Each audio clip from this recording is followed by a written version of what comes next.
Trial number 2. I really wish they had some way of telling us exactly when it goes live, but hopefully folks find their way back on here, because that first live stream was not good. So technical difficulties, but hopefully people will start signing back. Got one person to go with me. Yeah. We'll see if they can find the live stream. We got 3 people back. Yeah. Hopefully they'll forgive, because that was a mess. I don't like that at all. At least we know what not to do this time. We figured that issue out. But hey group, glad you're back. If you're watching this absolute live, our first live stream we just put out for about 15 ended disastrously because the settings were not right. And it was a learning experience. So we've gone ahead and fixed the issue.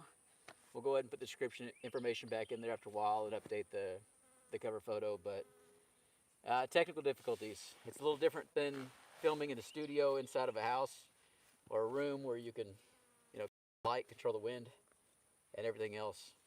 So, I mean, it's not like it's not paradise out here right now, but we're definitely showing our amateur hour. So, thank y'all for being here. Welcome to the 4th live stream. Don't have any special guests. Wade's over here helping out with the comments. I think he's going to wet a line here in a bit. Wade works as my camera guy. So we've been out filming almost every day. I've got something exciting to hopefully show you before the sun goes down. If not, I'll have a video posted on it here on the side channel, Barely Survival, in the next few days.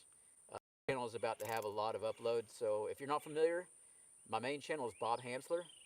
And then we have a side channel with side projects that are smaller, less adventurous, but still got some cool stuff out here. And that's called Barely Survival. I think the icon has Huckleberry. I think everybody knows who Huck is.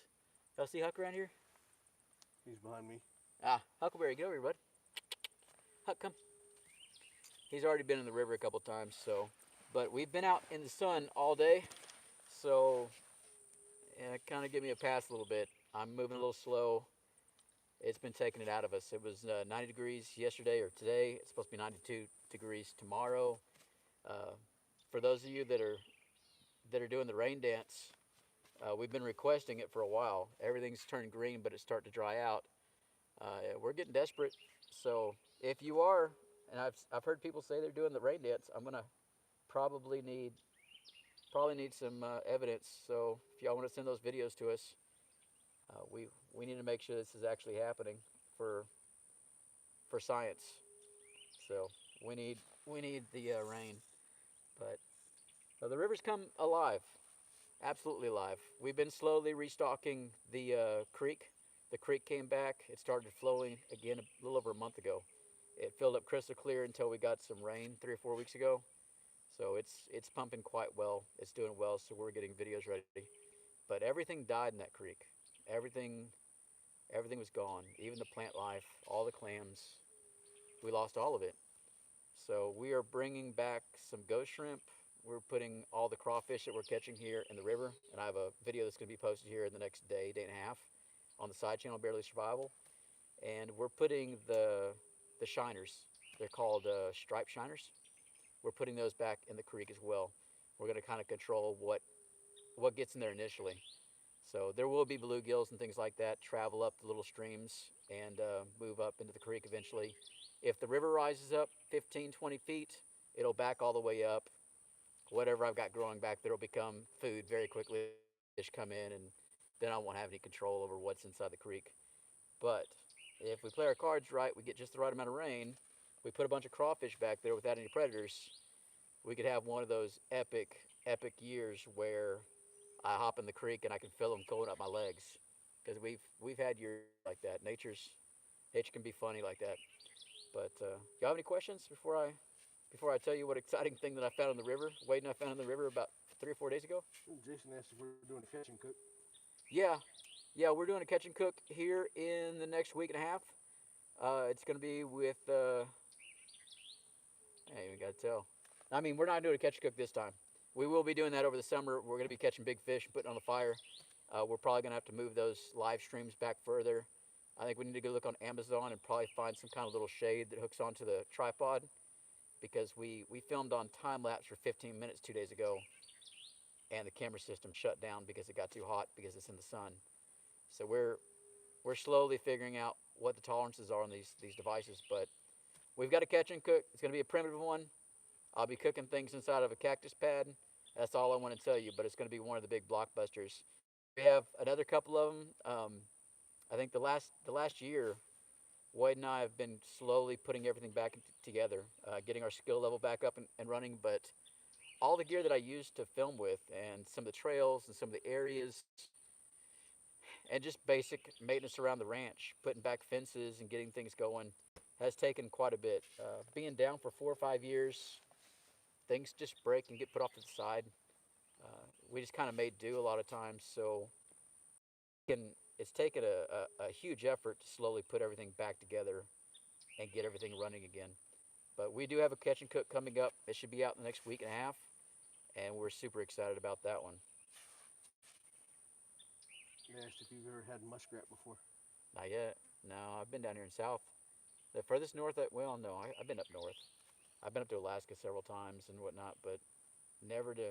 I don't think I've ever even seen a muskrat. I was asking, how's your eyesight? Yeah, I was gonna say with the muskrat real fast.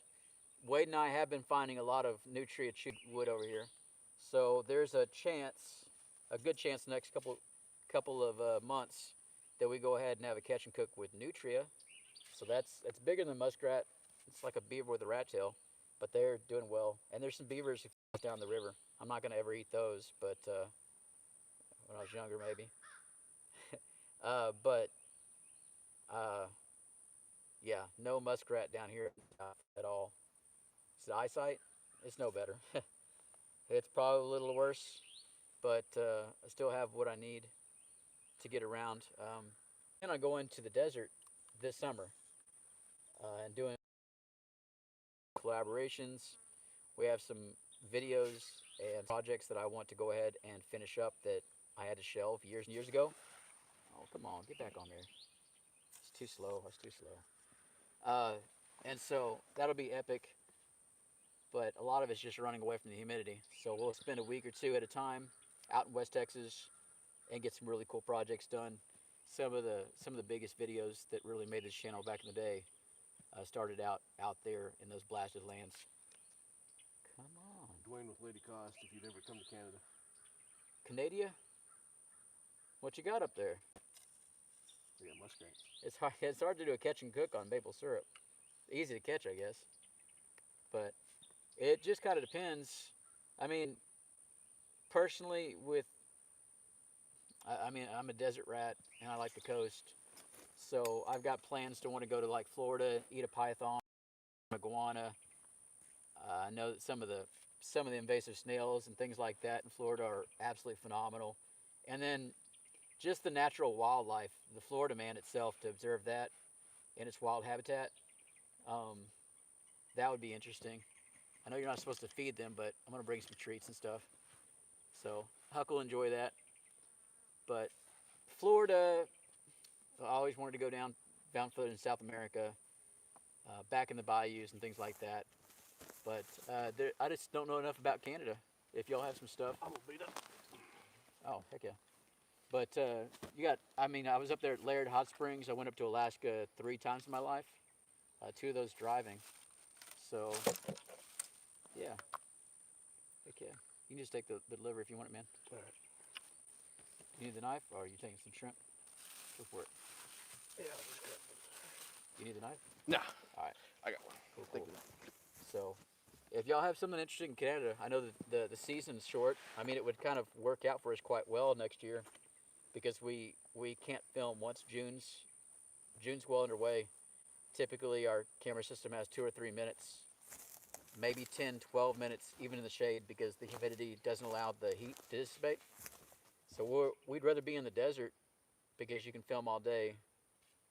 In the dry air, the heat dissipates quite well. So we'll find out. But if y'all have a cool spot up there, maybe I'd be down for it. So Canada has a lot of lakes and forests. And they asked if you'd come up to Canada when it's summertime. Yeah, I'm not going up there in the wintertime. Y'all have that free range ice all over the ground. It's disrespectful. Jason Bourne says, "Bring on the python catch and cook." Yeah, yeah. I mean, I want to go down there in the Everglades. I want to go. I want to go play around. I've been toying with the idea of going down there and playing around. I guess it was called Key West. I want to pick up like a 15 or 18, 20 foot long catamaran with Huck and go from island to island for a little bit. It's been on the bucket list for a while, so I wouldn't mind that. Like mostly, I hate being in the cold. I don't see how y'all do it. I don't I don't like it. Douglas asked if you ever hunt mushrooms. Hunt mushrooms? Only occasionally. We don't have here in Texas. We don't have a lot of different species of edible mushrooms. We have a few. We have some oysters and some polyphores and things like that.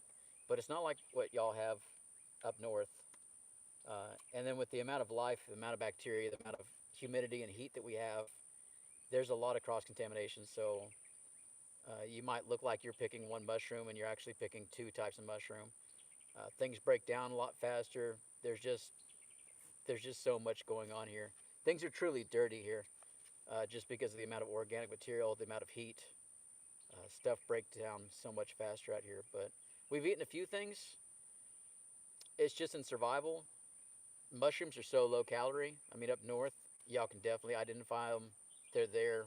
They're established. They're very safe. But down here, I mean, if y'all seen my channel, I don't really hurt for any kind of food or diversity, even on the dry years. So it's been a calculated decision to just kind of stay away from them. And then whenever I find some, yeah, I give it a try.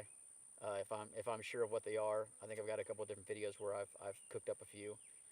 Um, it's always something to learn, but I'll never ever hinge my survival on 15 calories worth of mushroom versus dying a horrible death with stomach cramps and uh, yeah, I don't need any of that stuff.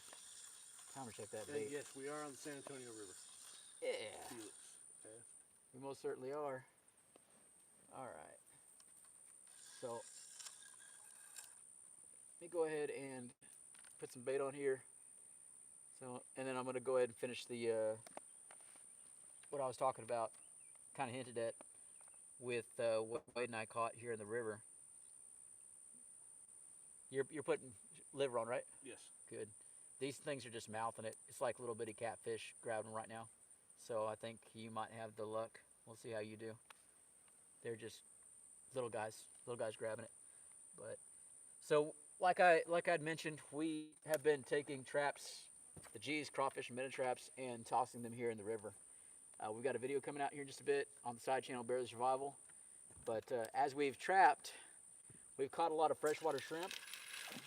I'm pretty excited about having those things back into the river. And the ones here are back in the creek, rather, putting in the back of the creek. We're going to look at trying to get some of the native species of aquatic plant life that I know that are usually in the creek from the river and putting them back in the creek. Trying to get it reset with all the things that we've documented and we absolutely know that live there. It'll just help out. It'll just help out nature. We're not going to try and transplant anything or take any kind of subspecies. We're just going to take what's in a mile and help it out. But with putting these traps in, we've been catching a lot of red swamp crawfish, some really good sized ones. I've got a massive one over here in the trap here this afternoon. But we saw something neat. We've been pulling them out. Wade said he saw something. He thought it might be a molting because when the crawfish grow, they shed their skin, their shell, and it looks translucent. Just kind of collapses. It's a normal thing for them to release the chitin as they grow, and then they're soft for a day, and they harden back up. So we got inside of there, and we found. I'll have pictures on the video that we're posting because we still haven't identified this. We found something like a Gulf shrimp. It was the size of a Gulf shrimp, 3.5 inches, 4 inches long. Not crystal clear, but opaque. It's got that just light tan of a Gulf shrimp, a marine shrimp. So it's not a prawn that we found. It's got the little shrimp arms. It's not a grass shrimp or a ghost shrimp, what you call that. It's got the wrong conformation. It is, for all intents and purposes, morphologically looking like a Gulf shrimp. So it's been interesting. We've been looking at back and forth. Some of them showed it was an Ohio shrimp, but as we look closer, uh, that's not happening. It doesn't have enough markings. It just looks tan on the back, light colored, very light tan, and it's not a big claw. It's got a normal sized shrimp claws. We're still catching a few more, trying to figure out exactly where they live, and that's going to be one of the big projects this year, is to get the boat here in the water, go up and down the river, try out different habitats, try out different areas, and see where we can really, hopefully, lock down where we trap these things and figure them out. Because I'm always curious. And I mean, the other thing was going to be trying to figure out how to trap the American eel as well. So we've got a few different targets that I'd like to learn how to figure out how to go about capturing and using those, utilizing. Because I've been here in the river my entire life, but there's still a lot of species that haven't targeted, or I haven't figured out exactly how to get them on a hook or in a trap. So there's always stuff to learn, and I'm glad that y'all are here to watch and be a part of that. So I don't know if anybody's come across anything like that down here in the south in the rivers. We're 100 miles from the coast, so it's not a marine shrimp. I don't know. Any comments talking about it yet? I had one person ask if it was a mantis shrimp. A mantis? No. The mantis shrimp are in the Gulf. I've got to play with those a little bit. Those are pretty strange, really strange shrimp. But no, not those things. I would like to do a catch and cook on mantis shrimp there on the beach at some point. I think that'd be interesting because to me, at least the ones I've seen off the shrimp boats, they look like a extended crawfish tail, just a really long crawfish tail with eyes. Kind of mean looking though. So it's something I haven't got to play with very much. But the things in the ocean seem to have bigger teeth these days. So we'll find out. But nah, no mantis shrimp. But I think a catch and cook with river shrimp, I think that'll be cool. Gotta have shrimp on the Barbie. The Bobby. They asked if there's anybody that you'd like to collab with that you haven't collabed with before. Well, I know that one of our stop offs is going to be with Dust Ups. So if y'all are familiar with Dust Up's channel, he's out there in the Trans-Pecos region, far west Texas, near El Paso, Big Bend area. And he's taken a tract of land and he's trying to do permaculture on it. So he's got a big swath of desert with some mesas. And he's trying to figure out how to grow things in the desert and how to make it work. So we've talked to him, Mr. Overton, and we'll probably be heading out there and seeing in my truck and make his rocky dirt roads that are 4x4 and get out there. So we'll see about a collaboration with him. I'm welcome to ideas. I'm still getting back into the swing of this and seeing people's videos show up here and there. So if y'all have any suggestions, some people that you'd like to see me work with, I know I've had people sit there and talk to me about, you should do a collaboration with, what's the one with all the guns out here? Demolition Ranch? Yeah. That's it? Yeah. As I don't have the eyesight anymore, there wouldn't be anything that I could help with. I would just kind of stay off to the side. It used to be that I could sit there and shoot ducks out of the air with a 22. You're welcome, game wardens. But I don't have that skill anymore. So it's not in my wheelhouse, unfortunately. So if y'all can look at the kind of adventures they get into, and if we can figure out some way to make it work, I'd be down for it. We've got a few things working. Those of y'all that have been Fish watching on. for a while, do what? You got a fish on? Yeah. What kind of fish? Big? He's a little bitty. I think he just got off. Nope, didn't set it. Oh no. All right, well, it's like liver's got one. Something's at least biting. It's better than the first three live streams. But yeah, if y'all could figure out somebody's got a good premise that would work well out here, or would like to do collaboration. I know that Woody wants to come down, and he's making plans for I think probably this November. He wants to come down and get a pig, come and do a few more things again. Oh no, he's just a little bitty catfish. I thought he got off, but he's Yeah, bring him on over, man. Show the camera. Alright, I'm hung up on the crawfish trap. Yeah, that's not helpful. All right. Wade caught himself a little catfish. Let's see what little is. It's big. Itty bitty. Yeah. We might just have it where the little guys are out for right now. But we're gonna keep on live streaming for another hour at least. As the sun goes down, different creatures take their turn. So a lot of the summer fishing that I do is at nighttime. Partially because the big boys come out at night, and partially because fishing during the day is uh, a little rough on the body, a little hard to deal. So you never know. You never know what you're gonna catch out here. You still looking at the comments, or are you down there playing with crawfish traps? No, I'm trying to get the hook out real quick. I got you. I got you. Well, at least we got something, man. You gotta show that sucker off. If it was a big boy, I'd grab the camera and show everybody. But pretty much Wade is down there on the bank, and he's pulling a hook out of a little catfish. So, right next to the water. Oh, here he comes. Little tiny guy. Nothing big. We're gonna throw him right back. And I dropped him. Well, That's awesome. sorry, PETA. Sorry. But little guy. He's stabbing me right now. Okay. All right. So that's a small channel cat. That's a keeper at a lot of places, but not here. We've got much larger ones. They are slippery, but no more dropping fish, man. No, not at all. That was terrible. Yeah, we can fix that. We can fix that. So, but it's something. While he was showing it off, I had something else nosing with my stuff, but we'll find out. I look forward to having one of these live streams where we're just slamming giant fish one after another, and it does happen. Just kind of hoping that big giant one over here at the creek mouth come up and see what we're all about. But nothing yet. They've stopped making noise as well. Wade's cleaning his hands off. He'll be back on the comments to see what y'all are saying here in a bit. We should do another collab with James and Cuervo from Junkyard Fox. Yeah, I think they're going to be down here next month and a half. And then, I mean, we're going to be in their vicinity this summer a couple times. So, I don't know what kind of realms they have. I kind of wanted to go out in the Salt Lakes a little bit, see if I couldn't find a private owner, and if I could get access to areas like that for a bit. Big Bend State Park, Independence Creek Preserve, maybe Pandale, Monahan Sandhills, a couple little spots out there near Orla, and just through the grapevine, anybody else that might have some pretty areas that have a little bit of water, maybe a little bit of Pecos River, something where I can be a hobo out there for a week, set up our tents, and do a little bit of filming and see what we can make out of it.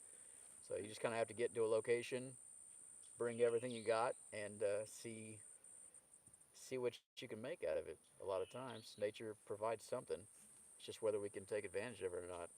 But I think Cuervo went back to work. I haven't caught up with James in a couple weeks, but there's a good possibility. Um, they enjoyed their stay. They're asking about the Devil's River. I don't know if they mean if you've been there or if we're there now. No, they know it's not Devil's River. Yeah, Devil's River is crystal clear. I have this conversation like once a week. I don't know what Devil's River did to get this kind of publicity, but everybody and their mom brings up Devil's River. So I've had the conversation like 5 times last month. It seems to be high on everybody's list. I can't see how the thousands and thousands of people that are always talking about it, that it's not just covered up in people, but I don't think it is. I know it's got a lot of private property along it. I don't know. I am legally blind now, so the world's a very different place. But what I capture with the camera is mostly for you guys. Um, I don't get to see the same details. It's a different kind of existence. But I mean, Devil's River is great. It's well known.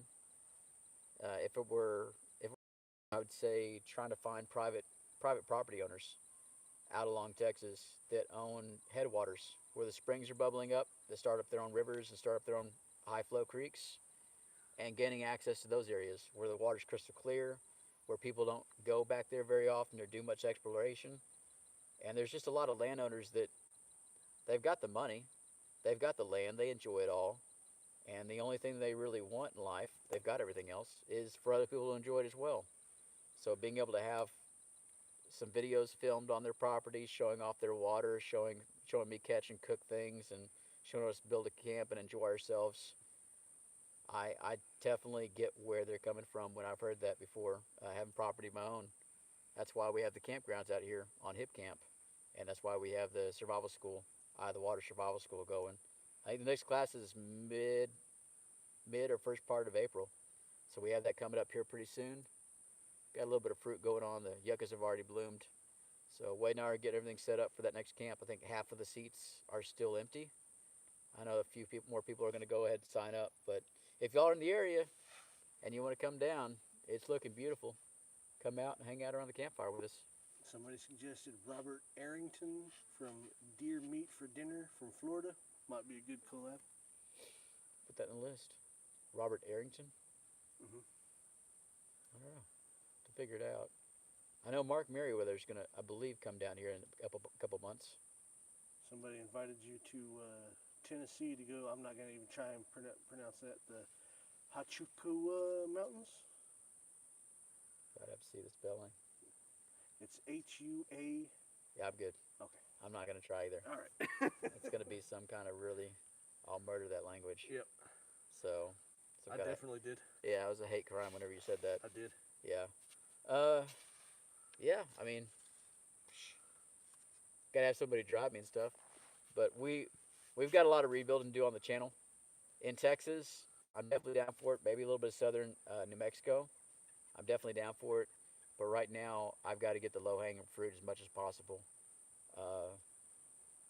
Yeah, we were doing quite well before the eyesight issues and then the kidneys and then the pancreas getting this done. We were making it happen. Everything was coming true. We were putting things back in the savings. But the last 6 years of going through all this and some other hardships that have happened, all that money, that's all gone. Medical expenses, travel expenses. We've lived extremely frugally, but we are now in the rebuild phase because the retirements have all been cashed out. Everything is gone. So right now, you see me super focused. Wade and I are getting up and knocking things out. I'm editing every night, and it hasn't dropped yet, but the work's been going into it all. So that's a little insight into what we've been dealing with, but we'll get there. Dwayne and Lady K or Ka said they did get prickly pear cactus fruit from Safeway for $2 for a single fruit. $2 for a single fruit. Were those massive tunas? Real tall? Like a light color? They're also asking about Greg Owens. Oh, I've heard about Greg Owens. Is Greg coming out here? Maybe Greg Owens is coming out here next month. I'm not sure. I'll have to look it up. Maybe. A lot of people saying good to see you. Yeah. So, maybe she heard the question or not about the cactus fruit. The stuff at HEB, the big cactus fruits, the massive tunas. They said they were small tunas. They're small? Okay. I know there's some really big ones that come up out here in Texas for sale. They're not grown here in Texas, not as far as I can find out. They seem to be growing down in Mexico somewhere in Central America.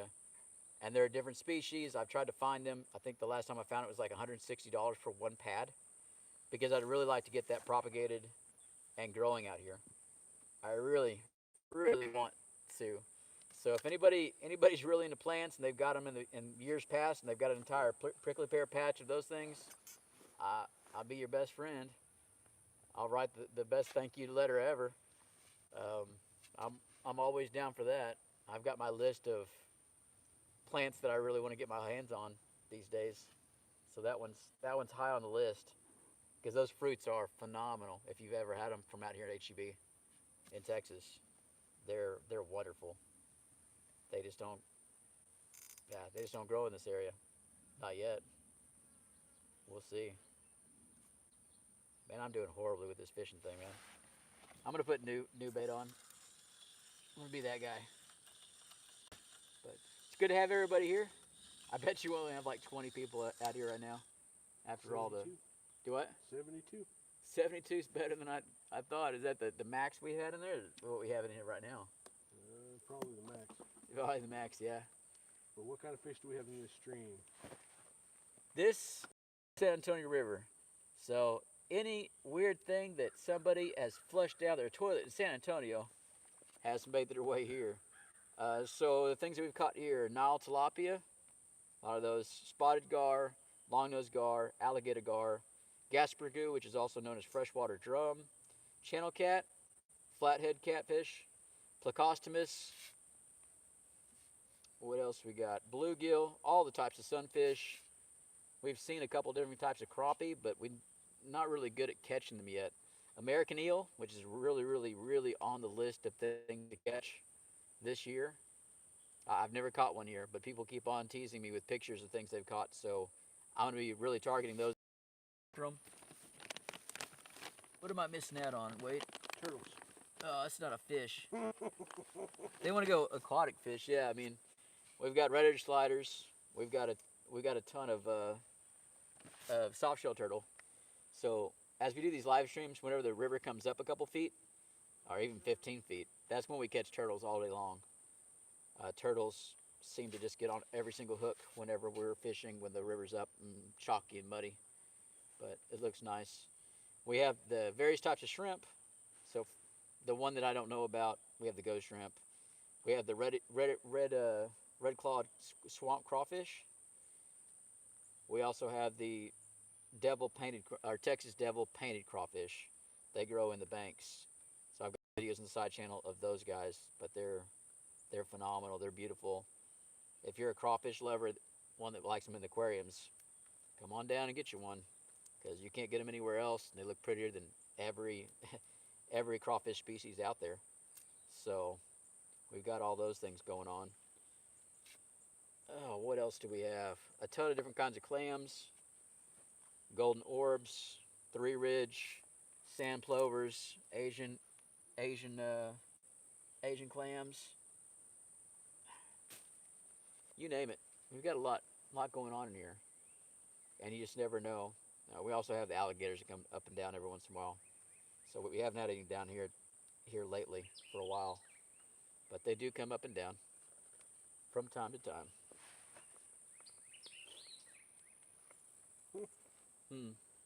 Trogdor says sometimes when they don't catch anything, they end up eating the live bait. Do it now. Trogdor says that sometimes whenever they don't catch anything, that they end up eating the live bait. Oh Jesus! It depends on what they're using as live bait. Yeah. I don't know.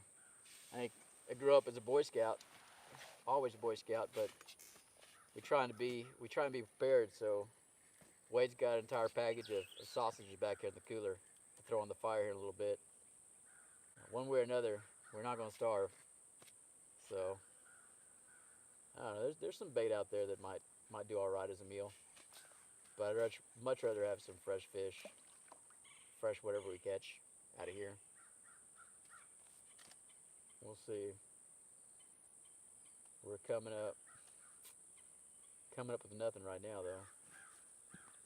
It does sound prettier. The birds are out. Listening to the wind going through the leaves finally has been phenomenal. So They said shrimp and crawfish. shrimps and crawfish.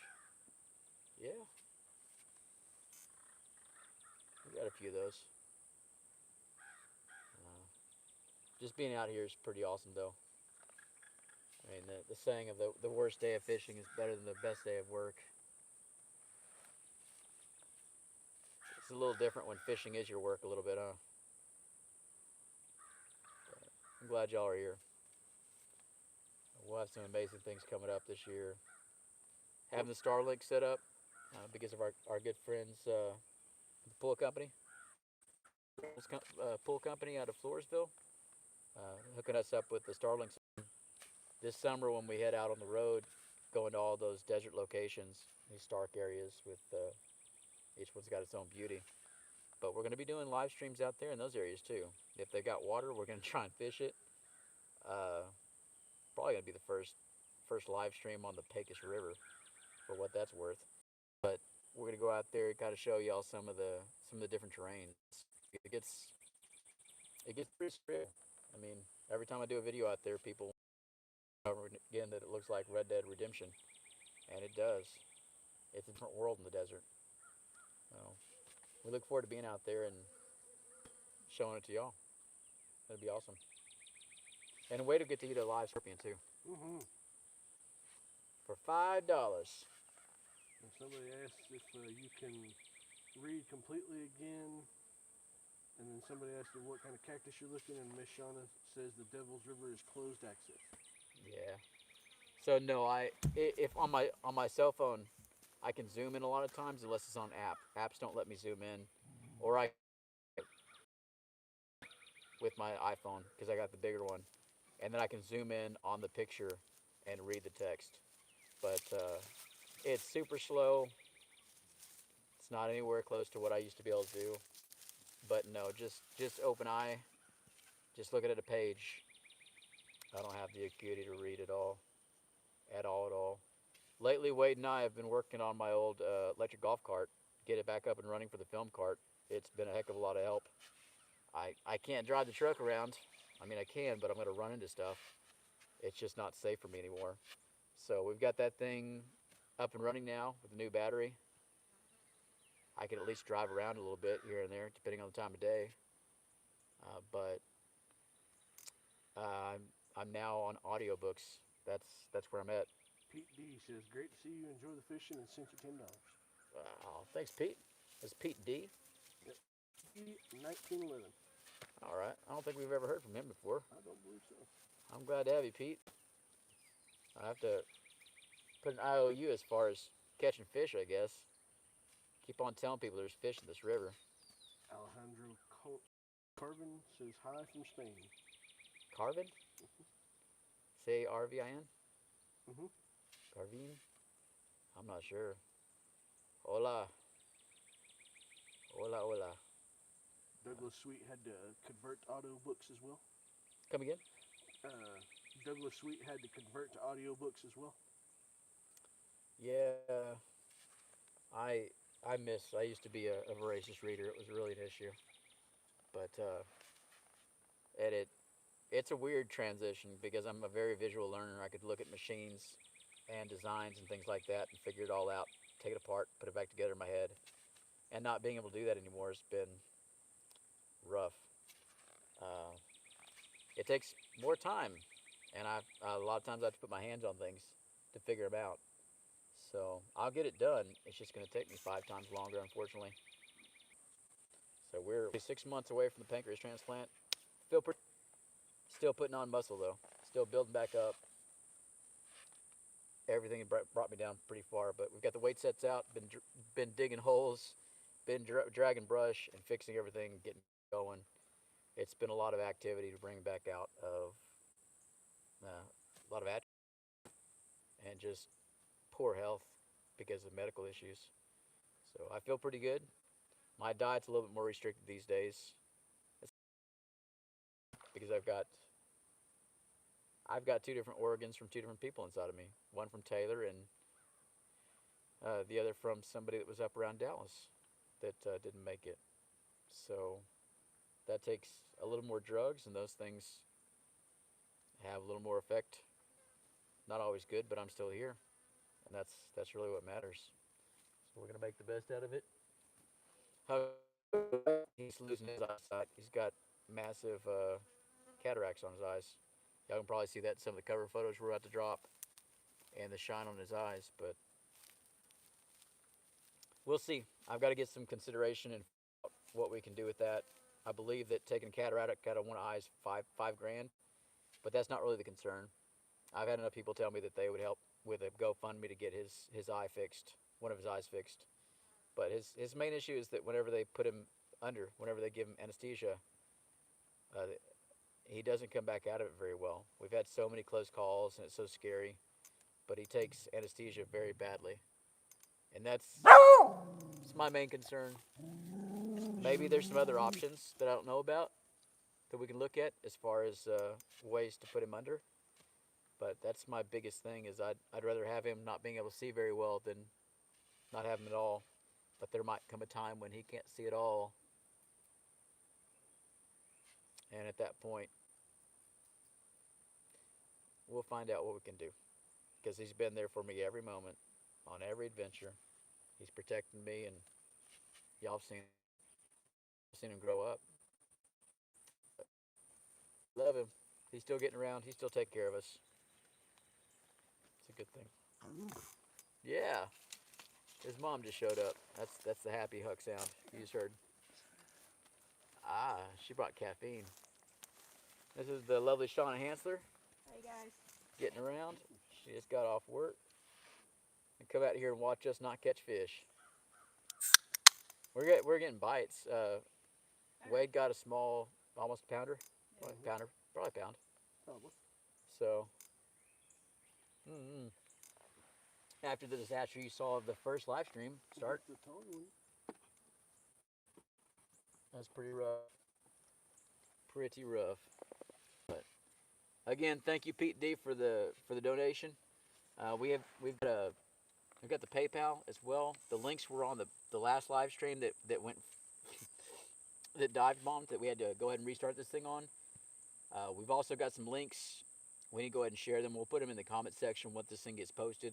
But we've got an Amazon store, and that's not really important. I'm still putting stuff on there. It's not looking at right now, but a link that we have that we'll share, and we've already had about 15, 20 people go on there.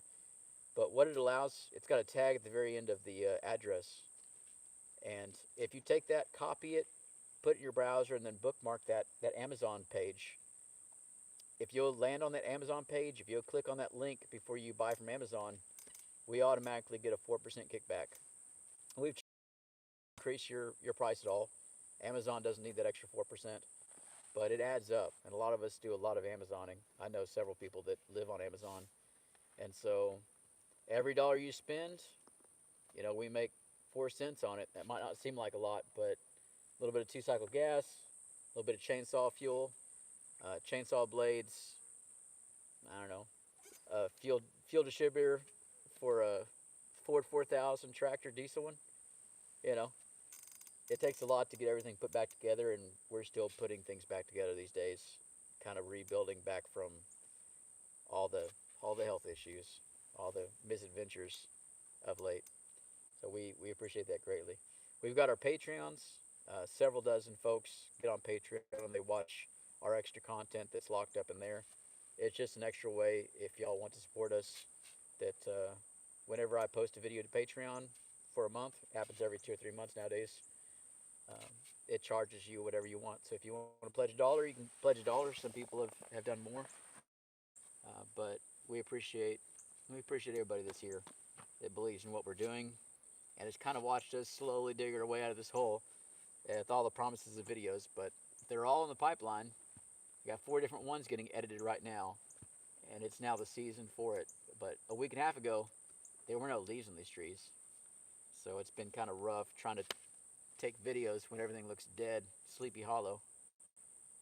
But spring's finally here. The flies are not respecting me though, at all. You getting any bites at all, man? Yeah, I think they stole my bait though. All right, I'm gonna give it another 10 minutes, then I'm gonna switch over to liver because I'm gonna reel it in and check my bait. yeah, they don't like what I'm serving these days. Shawnee, you got your stuff pulled up yet? Working on it. Yeah. For those of you that know me and try and contact Verizon, the towers have been down every couple days, and I mean for 8, 9, 10 hours at least. So I know a lot of folks have tried to get a hold of me these days, or not understood why I didn't reply to an email or something. I'm gonna blame it on Verizon towers, because even with my booster signals, my booster tower systems, they've had multiple towers down. I don't know. We're kind of in the middle of nowhere, but Verizon, it is what it is. Thankfully, we got a Starlink that allows us a little bit of flexibility, so we're not completely cut off. Still have bait, Wade? Yeah, I got 2 pieces. They stole it off one of the hooks. Yeah. At least something's out there getting a meal. Yeah. I think I might start casting out a little further, more towards the center. I would. That's where I catch all my fish is out there, the very far end. Especially when it comes to the, well, I should be casting out further anyway, but we'll see. The Gasper Goose should be running these days. They like the crawfish.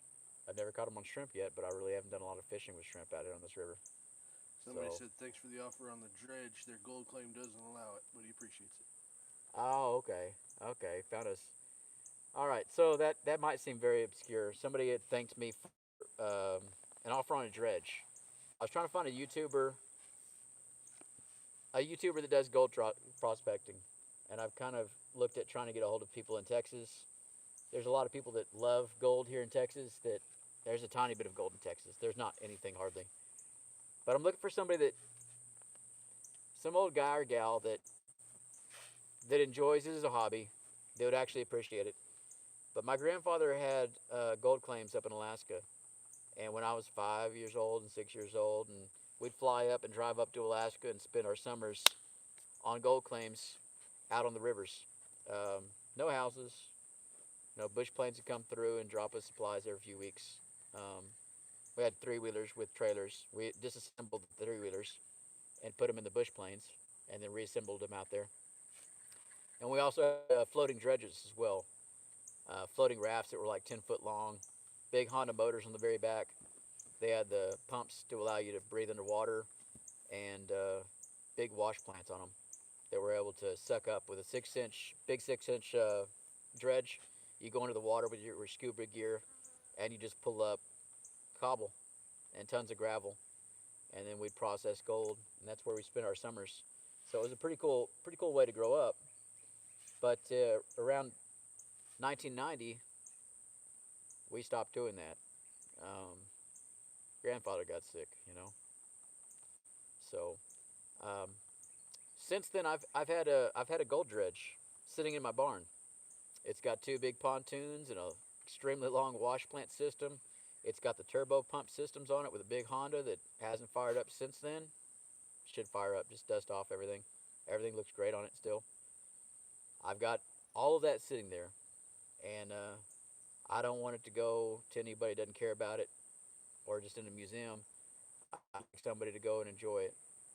So it's gonna need a little bit of love, but it's all there. It's all been undercover. If y'all know of anybody that's got a YouTube channel that would go and restore it or adapt it, upgrade it, modify it, bring it back to life so it gets appreciated, uh, I'd be I'd be interested in that. But till then, it's just taking up room in my barn, and I don't have the eyesight to go back to Alaska and go under the water and pull gold out again. Even though the price of gold right now is phenomenal, phenomenal. But it was a cool chapter. I don't know how many people we lost with that story. There's a bit of my history. But I spent years there, summers there, and then the last summer was 2015, where I went to work for Denali High Adventure Scout Base there in the interior of Alaska, and I built their blacksmithing program way out there in the middle of nowhere. So that was fun as well. So I spent a summer out there in 2015. Cool place, Alaska. At least for a couple months every year. Dwayne and Lady Cost says they have relatives in the Yukon territory. And the Yukon. Yeah, that's a different kind of human that lives out there, for sure.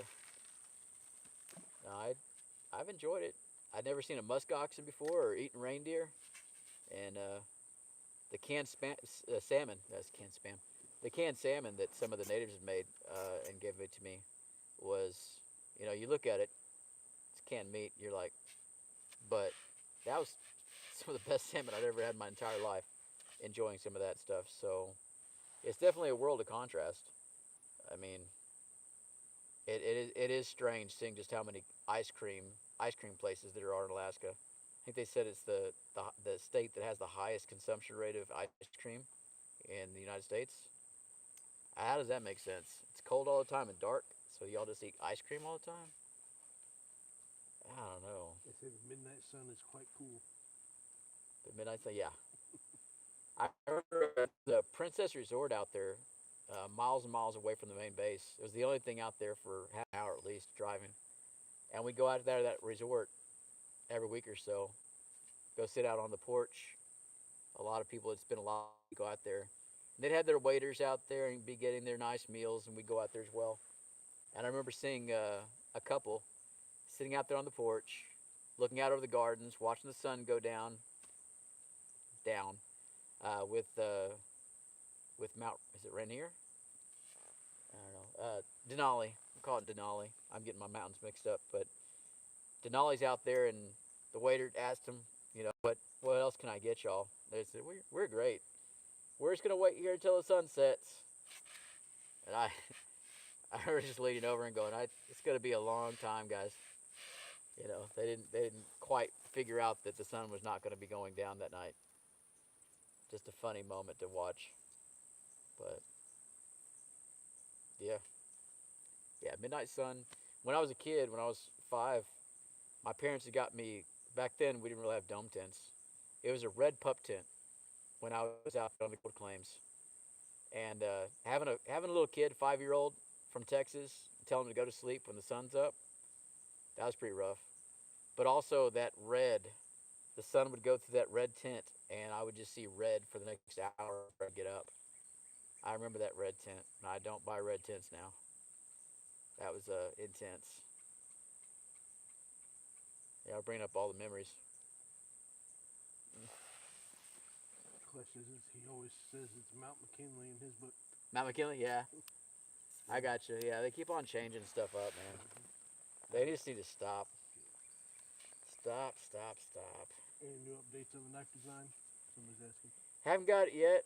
The plan was to go ahead and send in. This is in regards to my Bowie knife, the Bowie knife that y'all have seen in all the videos that I've used my entire life.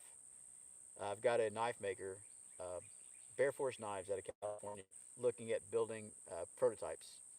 And at first he's talking about sending them down here, and now he's talking about making a pilgrimage here at the second week of May. So coming down here with a dozen of the prototypes, I guess maybe some with some variations, and giving them all a try. So I believe that's the new plan, that he's gonna top them off and put different kind of handles, different materials for the handles. The handles are gonna stay the same dimensions, and try a few things out. And at that point, we'll find out if they're actually worth their metal. So hopefully it's a go. Hopefully it's a green. And if it's not, we'll modify and change it up until it can sit there and chop through anything and at least perform as good as my knife. Hopefully better. That'd be phenomenal. So that's all the updates I have right now. Everybody's gotten pretty busy with the time of year, but everything's still a go with that. And he is planning on, got the airplane ticket for, I think, second week of May. So that'll be where I'll be at second week of May, is trying out a bunch of sharp things and chopping on stuff. We'll see what we can do about filming some of the testing on that and give you all an insight into what's being done. But I'm looking forward to being able to offer, through Bear Force Knives, there's the turkeys. Yeah, a Bowie knife just like mine, that's as capable as mine. I've got all these gnats all around me, so y'all see me sitting there flicking away at things, but that's what I'm doing. Definitely not fishing tonight. Not catching, at least. I don't know. What do you think, Wade? You get any hits anymore? I don't think so. I haven't felt any nibbles. I think the plan for next time, now that we have the traps out all the time, we've been catching bluegills. So I think I'm gonna try a few different kinds of baits for our next live stream. I'm gonna start putting some of the bluegill in a cage, in a live well, so that we can use some of the bluegill. We've got crawfish. We are transplanting as many crawfish as we can back into the creek right now. We'll see. I've got to get the boat in here and put more traps in. Some of the areas that we were trying to trap really worked out when the water came up from the river. We were catching crawfish everywhere.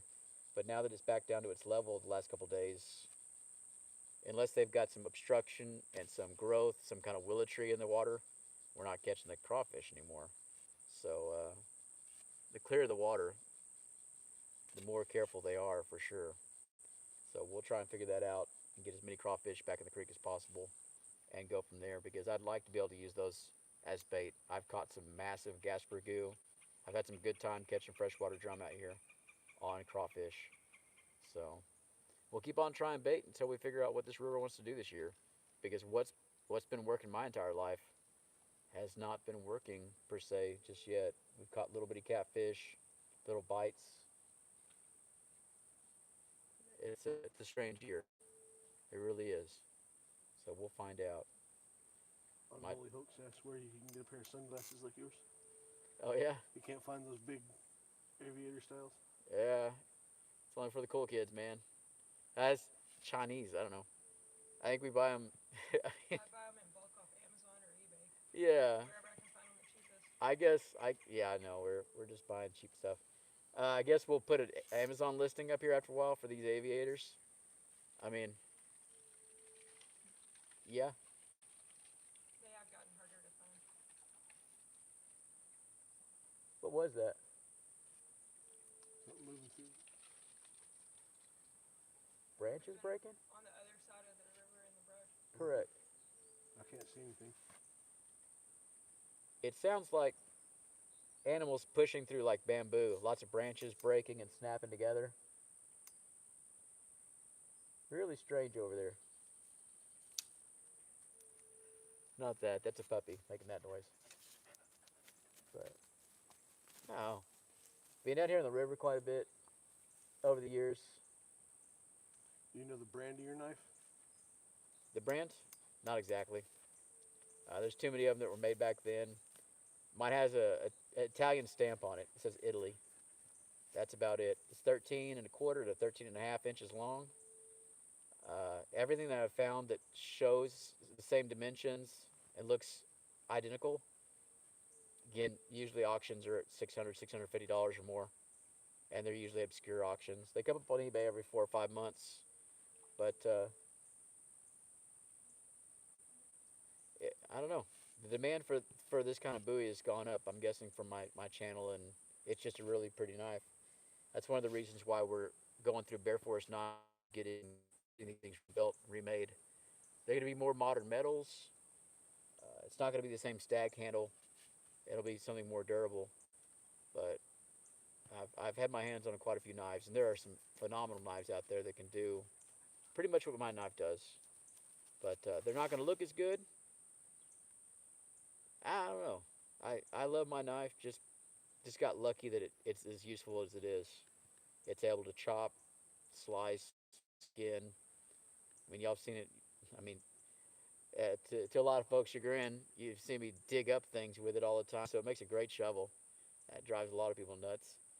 But it survived my childhood, which is saying something. It's been phenomenal. So the unfortunate part is that anybody that anybody that wants one like this right now is going to pay $600 or in excess of $600, and that's just not something a lot of folks can get a hold of.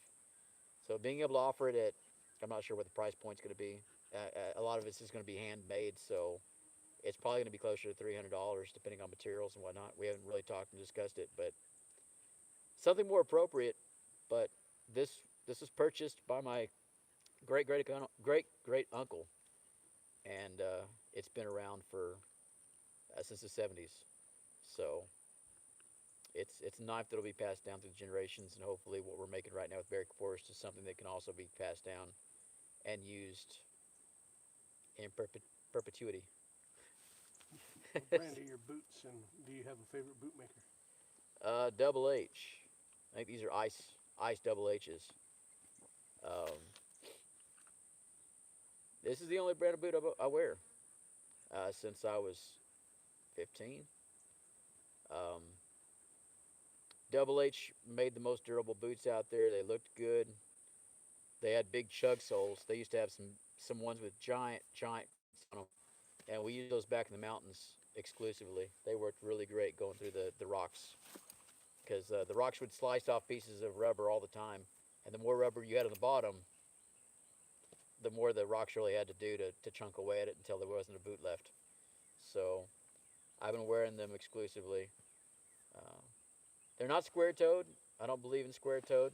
If you're gonna wear cowboy boots, you should be able to jump on a horse. So that's my. I'm being old fart about it. Get you a good boot. So I unfortunately do have neighbors out here. We have to contend with them at times. Sound travels very strange, especially down the river. So things that are half a mile away, it just bounces down the river. Unfortunately, a lot of them don't realize that shooting the river and shooting the water every day is illegal. So we have those battles. It's just the reality of having neighbors. Meh. I'm being an old man about it, but yeah, they just get out and shoot at the water because reasons. Y'all fill in the blanks. But I don't know, man. Hey, it's Texas. Huh? Somebody said, hey, it's Texas. Hey, that ain't Texas, man. You ever see John Wayne just go out there and just open up fire on a pond, just start shooting it? That ain't Texas. That's probably lead paint, something like that. I don't know. Y'all tell me. Might be mercury. Some kind of heavy metal, probably. Did a horrible job. We're probably gonna have to put lights on. You get any bites at all? I got a couple here and there when I was further out, but now drifting closer, I haven't done anything. I'm gonna cast all the way out. This is my last chance. Got it out there in the middle. I beg more apologies for the river not supplying us with anything, but that's the way nature works. Only on Disney and the Discovery Channel does something always work out at the last moment. Doesn't always work out here. But the wind's coming up.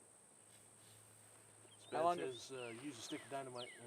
Yeah. Is that Crocodile Dundee? Mm-hmm. Yeah, that's the old way, or the old crank telephone. Mm-hmm. Just pump a few thousand volts into the water and see what happens. But yeah, it'll agitate something. It just really depends. I mean, a lot of times out here we'll throw out lines. We'll throw out throw lines with like Catahoula tarred bank line, and we'll put big hooks on it, put chicken hearts on it with big weight on the end, and we'll toss out 4 or 5 of those lines and let them sit there overnight. But a chicken heart is big enough that the little bitty catfish won't mess with it per se. It's got that heart muscle on there, so it stays on the hook quite well. Because if you put liver on there, it'll just be stolen off by some little gar. And if it takes 5, 6, 7, 8 hours to catch something, or for the bait to be out there long enough until the fish decide they want to bite, a lot of times in the morning we'll come back to a massive catfish on the line. So there are ways to catch the fish, even if they're not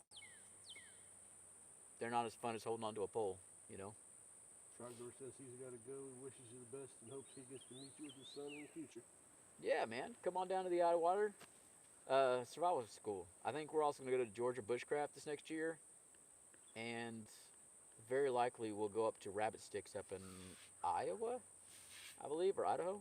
One of those northern states. We're going to go up to Rabbit Sticks and see what that's all about. It's been a long time, and I think it'd be probably good for me to get out of Texas every once in a while and go meet some people and shake some hands and go have some cool experiences. But yeah, if you ever find your way down here in Texas, come and share a campfire with us. Love to have you. Always good to have you. Hey, puppy. You doing good?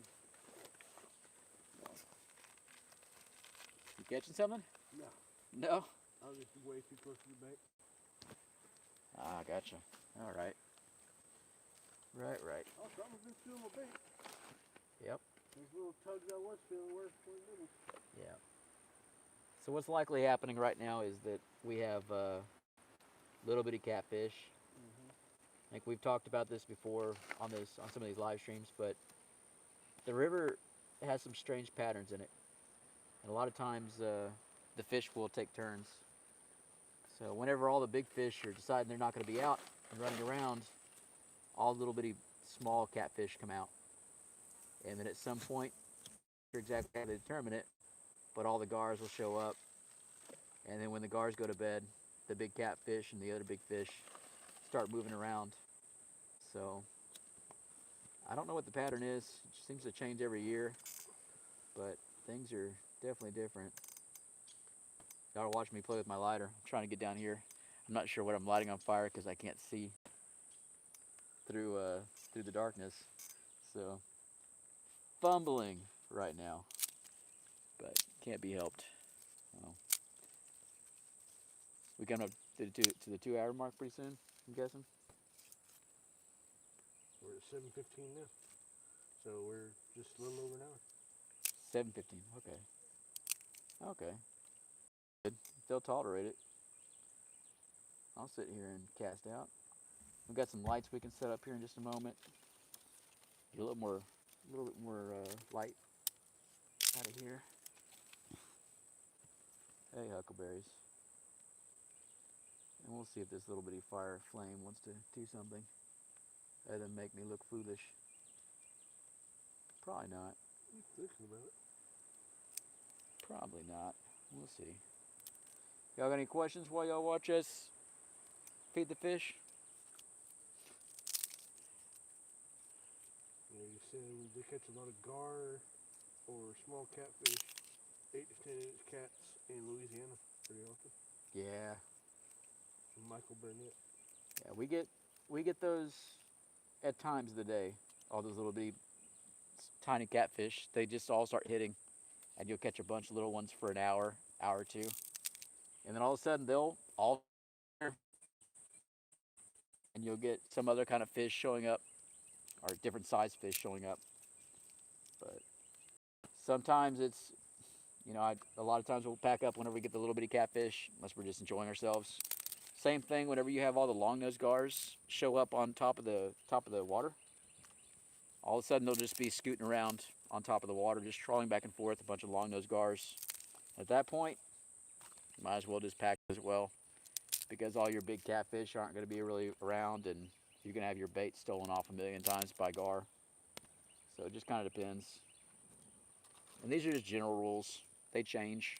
There's exceptions always. That monster catfish a lot of times will show up and make me a liar. But yeah. Somebody asked what was used to make fishing lines and hooks before modern fishing rods and lines are used.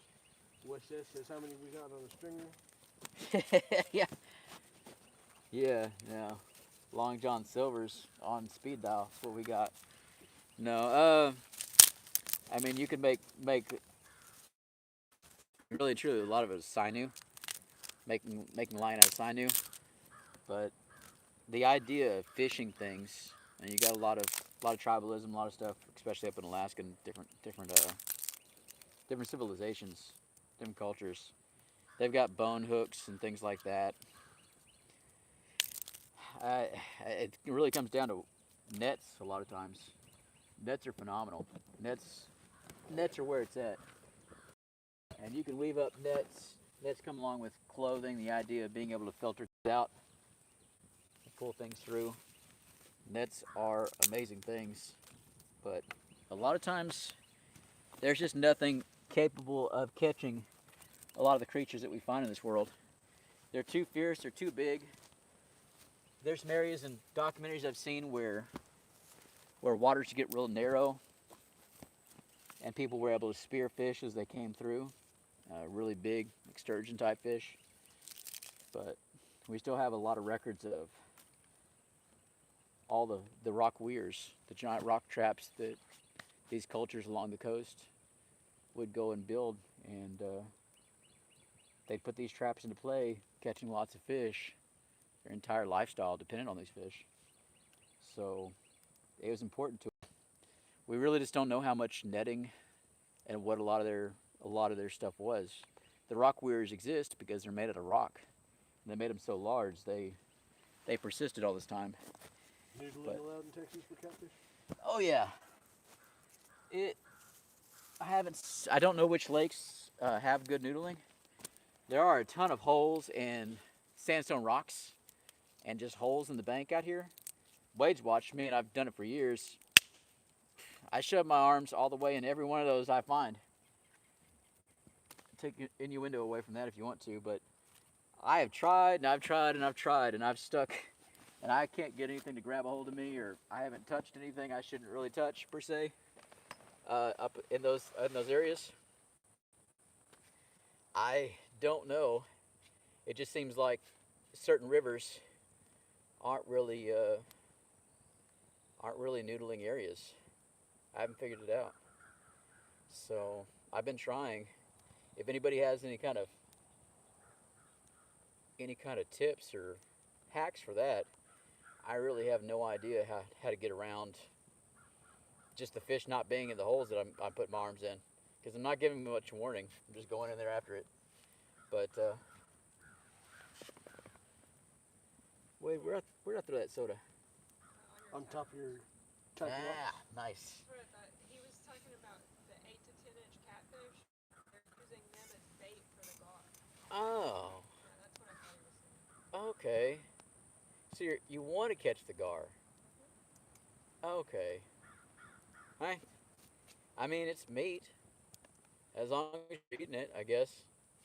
I mean, I don't know. He's not completely blind, but he's definitely he's hard seeing. They said they thought you'd lost your vision. Yeah, enough where I can't see my Coke can on my tackle box.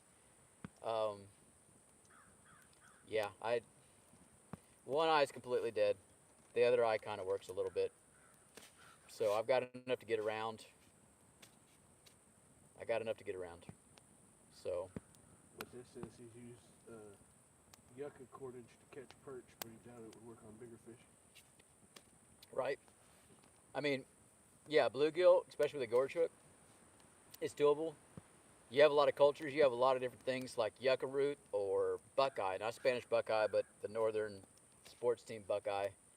Those are things that you can crush up, and either they're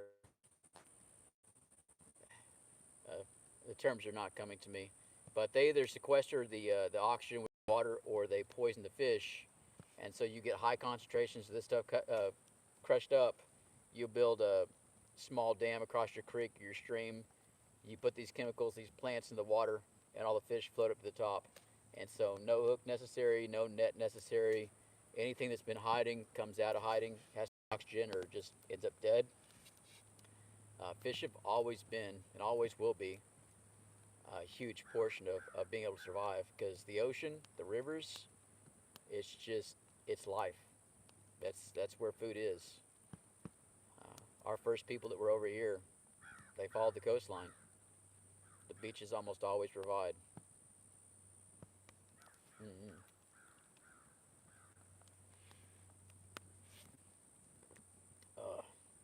But I'm still drinking Diet Coke. I have a pancreas now. I'm not a diabetic. After 30 years of being a diabetic.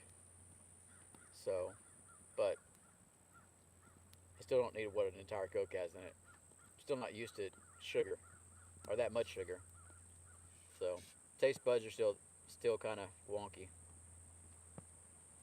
Mm. Are mulberries native to Texas? Yeah, they are. Yeah. That's a strange one. I guess I got to look that up now.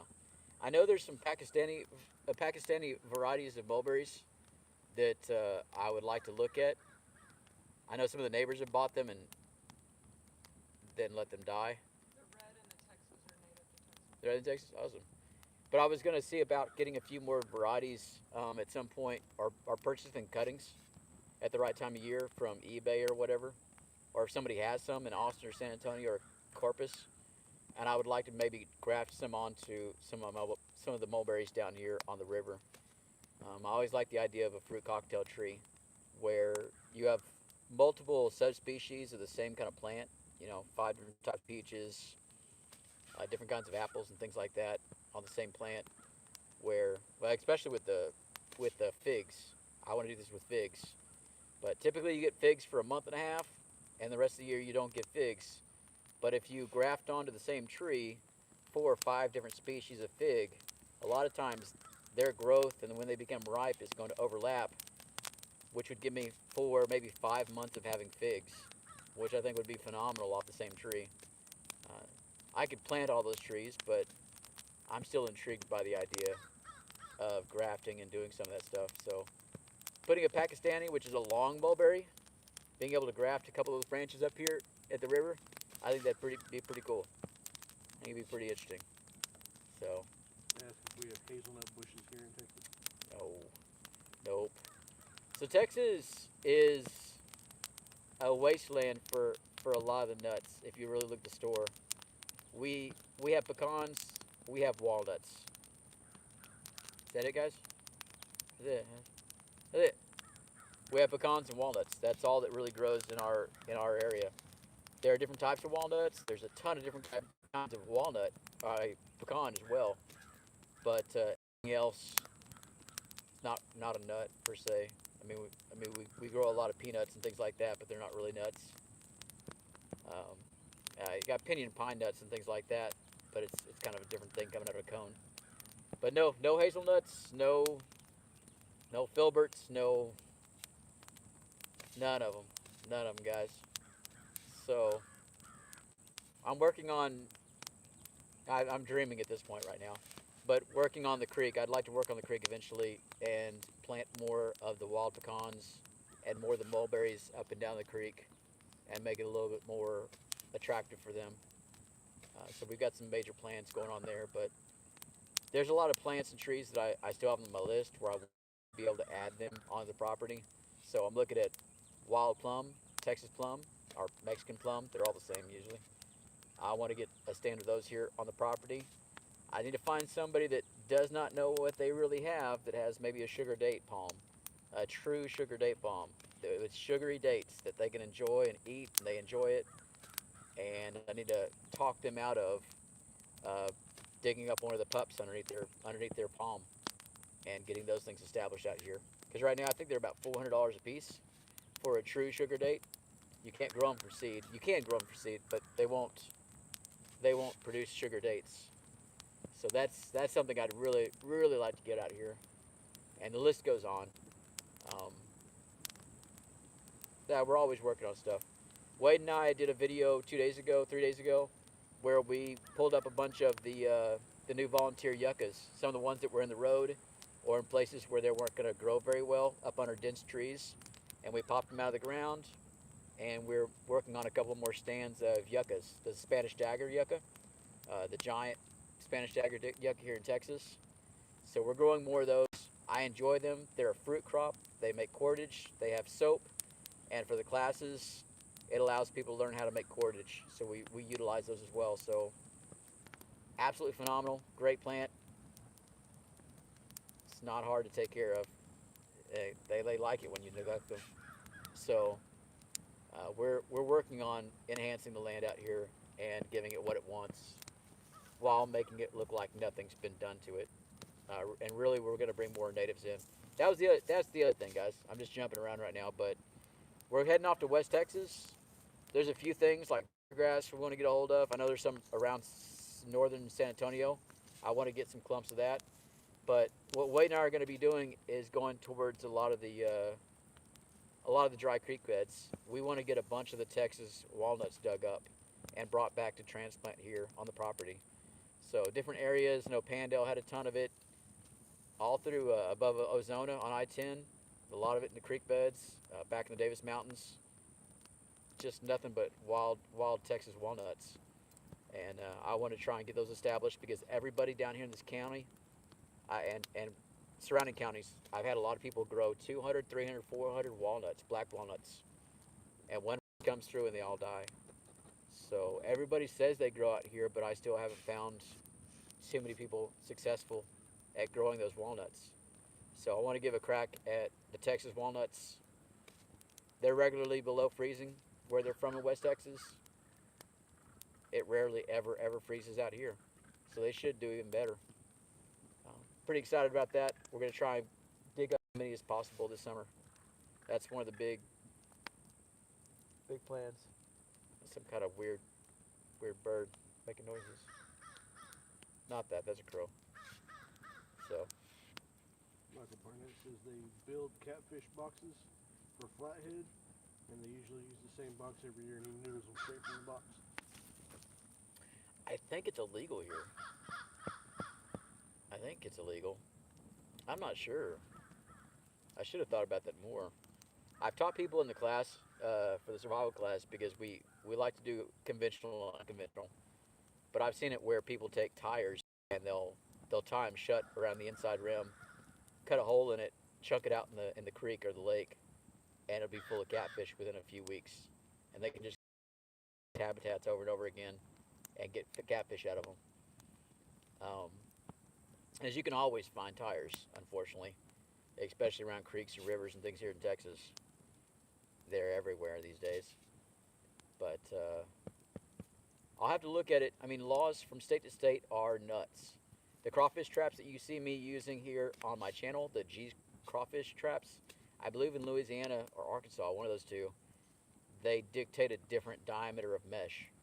So the traps that I use are not legal in that state. I think New Mexico, I'm not even allowed to use a crawfish or minnow trap in the state of New Mexico. So the state regulations vary wildly. Texas, it's illegal to use boxes, barrels, pipes, or any similar structures. Texas says no. I can spear it in the face with a spear, but I can't let it live in a box. So Michael McDonald asks, how are things, Bob? And Wes S. asks, when you headed to BTSR? we'll see about the BTSR thing. I know the Calvary director called us just before we started up the live stream. Buffalo Trail Scout Ranch is a Boy Scout ranch out of West Texas in the Davis Mountains.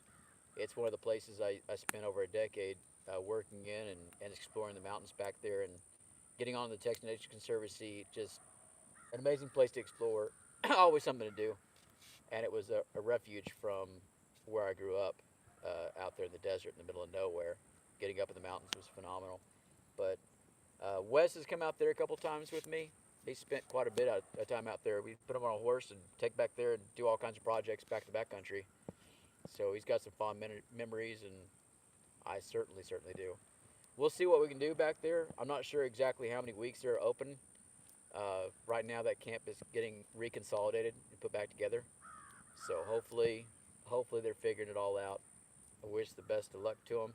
But we'll probably stop by a couple times on our way because they're kind of right in the middle of some really pretty country, and it's always nice to go back and visit my other home. So, and they got some Texas walnuts back in there too. So it doesn't take much of an excuse for me to go out there and check. But it's near Balmorhea, if anybody's known of Balmorhea State Park, Balmorhea Springs, and Fort Davis with the McDonald's Observatory back there. Some of the notable things in that area. But it's a really dynamic, really pretty area of the country. I like it quite a bit. When are you gonna come down here and catch some gar, Wes? Keep on saying you're gonna do something. I don't know. It's officially stolen on the bait. I've forgotten how to put a pole. I'm doing a horrible job. I think I kind of gave up on it, but I'm glad a few people are still in there and they're listening and whatnot. I know a lot of folks will be listening to this later on. Thank y'all for putting up with this. Hopefully, it's making your day go by a little longer, a little faster rather. But Wes said he's trying to get down here soon. Wes, well, hope for it. Caught me a stick bass. Yeah, I am misspeaking, guys. We've been out in the sun. There's our turkeys. I've been out in the sun with Wade for a good portion of the day. We've been running around getting used to 92 degree weather and getting used to no overcast, just straight up sunlight. So I'm definitely lagging a bit. The sun took it out of me today a bit. So if I seem a little out of sorts, let's blame it on that. Because it makes you tired. Slowly getting used to it and acclimating ourselves to it after our mild winter. What's up? Said I was slave laboring you in the sun. Yeah. That's not appropriate. But True. yeah. Nope. There's work to be done. And And thankfully, the last 2 days, back out on the trees, so that the trees are actually allowing us shade. Because before that, it was few and far between big trunks that we get behind for a little bit to get some shade. But the world's getting a lot easier to be around. It just takes a while for your body to get used to what we're putting it through. Hopefully, that's pulling up on the live stream. They're just making quick, loud.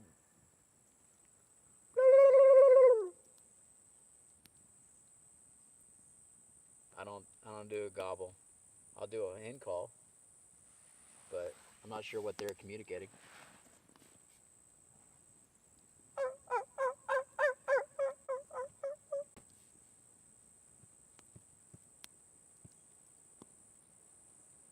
Nothing. They're coming down to the water. What's up? The turkeys are coming down to the water on the side of the bank. Yeah, I might get to hear them fly now. Sounds like they're probably going to fly across to get on roost. So if they're coming down to the water, they're either going to get water or fly. You see them over there? Yeah, they're drinking. That's awesome. Awesome, awesome.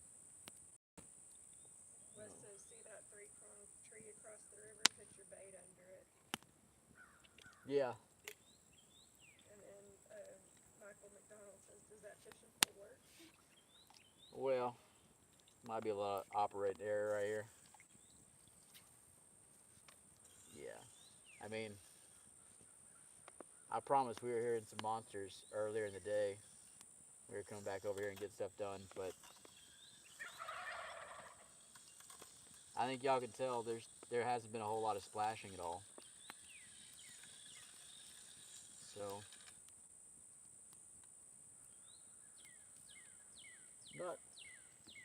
not really batting very well today. Not doing great. Want to swap off the shrimp? Yep. It's time to put some I'm gonna try one more time. I'm gonna put some giant pieces of liver on there. Okay. And give it a go. Because I got no reply, no response. It's right here, buddy. Appreciate you. We'll give it the old college try one more time. See if we can't figure something out. Hand washing station is right behind it. You're bougie. I appreciate it. I appreciate it. Oh man. Hopefully everybody's having a wonderful time. I think up north y'all are still kind of cooled off. Not nearly as warm as we are right here.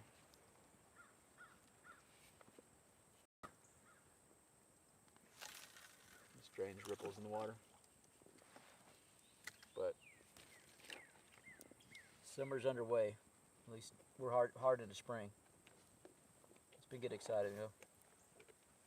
Oh man.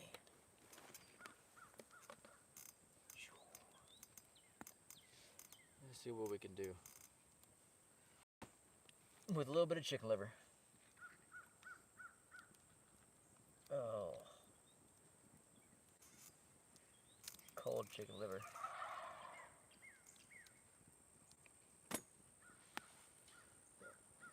Glad y'all here watching. Not sure what you're watching, but you're here. That's what counts. Right? According to YouTube. If y'all have any more suggestions on baits, I know we can't do the boxes. Noodling here really hasn't supplied us with anything. I haven't even seen a glimmer of hope for the noodling. I've tried and tried, but we'll have to see what we can do. I know a lot of people have told me to use some Kool-Aid on some of this chicken stuff. That might be something we try. Still not sure exactly why the Kool-Aid works for some people, but I'm willing to try things. I think these days, whenever we've been doing a live stream, though, it's just been down to bad luck, bad timing. No matter what kind of bait we had, the fish are just not moving around very much, or the wrong ones are. So, definitely a different year. They got any questions going? No, I think I put everybody to sleep. Michael McDonald back and forth about why about the noodling boxes. Yeah, Wes agrees with them all. agrees with it. Yeah, he says he would hate going down the river and losing his lower unit to a tire. Oh yeah, I got you. I got you. I don't know. Yeah, I see that. Yeah, Michael McDonald says, "Let's hear about your current health status." my current health status. Well, I'm hungry. A little hungry right now. It's been 6 months after the transplant for the pancreas, and that was rough. That was a rough surgery. I did not do very well. They put a lot of extra blood in me. It was a it was a rough one. So that was a lot of pain, a lot of extra drugs. It was wild, but recovered slowly.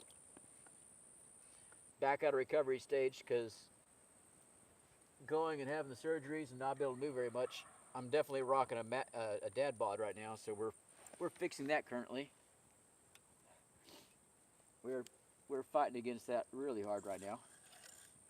Eyesight's not doing too great, but it's not doing any better than it was. Building up stamina, pushing the days a little bit longer every day. With the extra anti-rejection meds that they have me on now, it definitely limits my diet a little bit. So I'm now seriously sensitive to gluten. So I'm one of those guys now. You put a little bit in there, and 30 minutes later, my world comes to an end for a while. It's pretty. I don't know. I fill in the blank. It's not great. So unfortunately, that's a reality. But I'm slowly figuring out what I can consume because different foods hit me different ways, and some of them are absolutely fine. So building muscle, figuring that stuff out, diversifying, finding the new normal.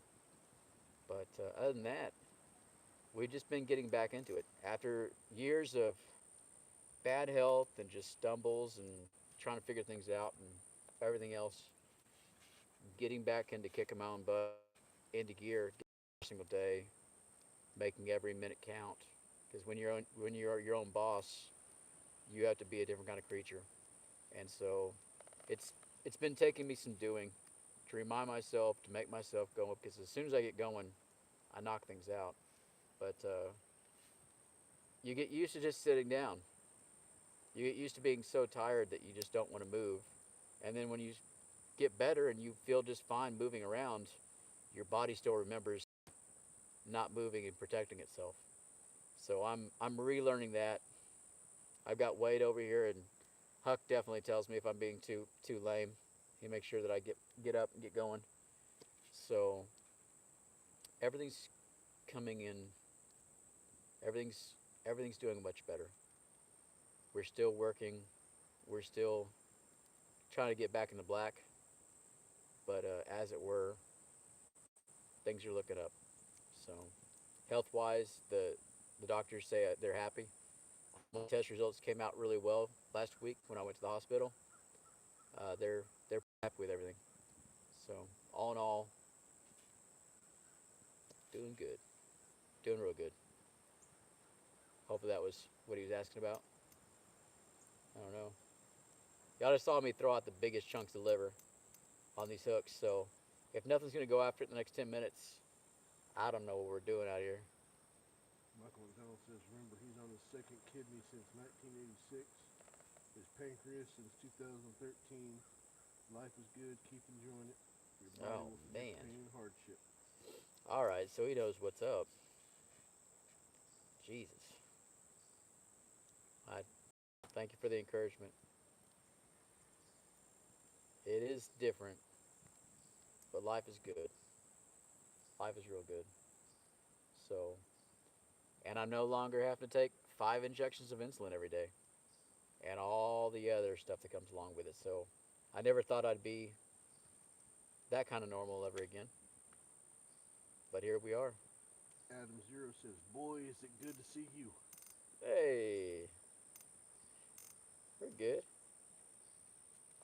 Yeah, some of y'all come out here, guys.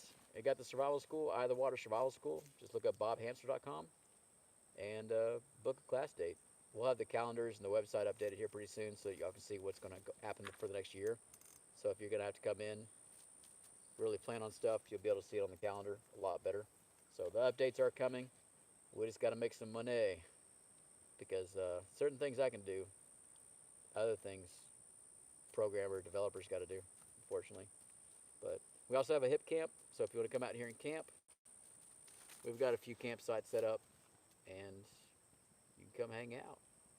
If we got some time, we can always hang out around the campfire, so it's always a good time. Or you can sit here and not catch fish just like me.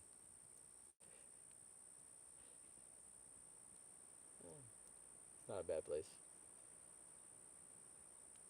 Mm. Connie, you know how many people are here in the chat at all? We've got 10 people. No, you got 46. 46? Yeah. Oh man, so many people are bored. I'm sorry, group. Yeah, I know some of you folks have just come in. Check out the side channel, Barely Survival. Our main channel is Bob Hansler. I think that's where most folks have found me. But check out Barely Survival. It's about to have a bunch of videos drop, and we'll be putting a lot of side projects on there. Some of the bigger projects are still in editing, and we're still filming for some of the big drops that we're about to do on the main channel. Just going to get better at these lives. There's a lot of room for improvement. If y'all want us to do anything different, like maybe catch fish, we'd be receptive to that kind of advice. But if you like something we do out here, or you think that we need to do something different, those suggestions. This can become whatever it needs to become, and it's whatever y'all enjoy seeing. So again, we're going to be some different areas, especially out in the desert this summer. I think maybe with the Starlink, we might be able to take the boat out and do a live stream out in the middle of the river, far upstream, where there's some better fish. Who knows? It just depends on what y'all are interested in. So it's got to be halfway captivating. Is that a big fish over there making noise? I'm just being hopeful. Yeah. Being hopeful. Optimism. We Yeah. still got Big Boy playing over there in the opening of the. Still one over there? Yeah, he keeps servicing and Gulping? Yeah. All right, everybody. I got all three? Yeah. All right. You have no trust. No trust. Was that right? Pretty close. Did I get it all right? Yeah. Okay. I wasn't sure. I saw that pecan tree branch up there, and I was like, oh no. I haven't hit that one in years. I can't. It's too dark for me now. I can't see what's going on. But if he wants it, I just DoorDash it for him. Mm-hmm. All right. All right. All right. It feels amazing out here. It really does. Yeah. I don't know. We're going to see about a few more YouTubers that are in the area coming out here for some of these live streams to do special guests, kind of talk about what they're up to and what's going on. I know a lot of you folks probably have your own YouTubers and of them favorites. So we're going to see about some of the locals and what we can do about that. Kind of share and mix and come together and see what we can make out of stuff. So the picture's going to look bright. We've got several people coming out. Not exactly sure of who all, but there's going to be some events coming up where a bunch of YouTubers come together down in this area, and I guess I'll have more news about that later on. So right now it's kind of don't have it publicized, and it won't be until after the fact, most likely. Zanzibar has said that they were doing a live earlier of them catching absolutely nothing, so they know the feeling. Who was? There's a lot of Z's. Zanzara Hass. Yeah, no clue, man. So you win some, you lose some. It's just today the fish said no. Pretty curious. But Keep feeling bluegill. Hmm? I keep feeling little tiny bluegill eating at my livers. yeah, Yeah, they're nibbling pretty hard. It's just, it's usually a little bitty catfish, yeah. but could be, could be. We'll have to see what else we can get into down here. But the plan is to put our boat together. Got to do some more wiring on it, get it ready. I've got to build a new platform for it because it's made out of wood. So I'll get that up and running. But I'd like to put in 20 or 30 traps up and down the river in select places. Do some drop lines. I really want to learn how to target the freshwater eel and some of those things.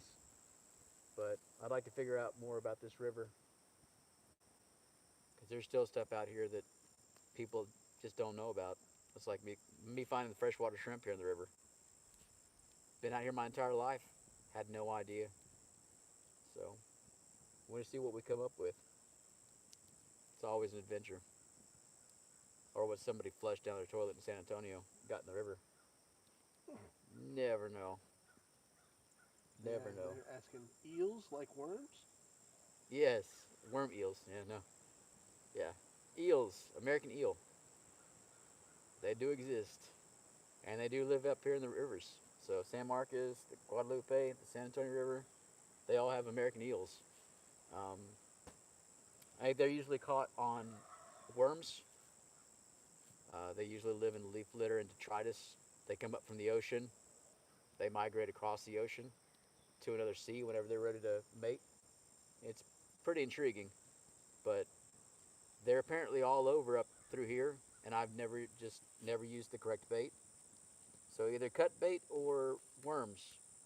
And setting my traps, especially the longer ones that I have that are eel pots, and getting those here in the river and trying to figure out how to catch those, I'll be excited. The first time I get to put my hands on an eel, that's going to be a cool day. And then figuring out how to optimize that and get better at it, it's all about learning. It's fun. Raymond Marquin says, here just not chatting, but enjoying listening to you talk. We really appreciate your sincere spirit. Thank you for sharing your knowledge and skills with us. Your team is great as well. San Antonio, Texas. Oh, shucks. He's just up the road. He needs to come hang out. Yeah, he could have been here by now. Awesome, awesome. Yeah, y'all tell me what y'all'd like to see change, because we'll get there. Wade thinks he caught a fish. It kind of, Oh, it's a little bitty catfish again. why are you going down there to pull it up if it's a tiny catfish, man? Yeah. Just reel it up.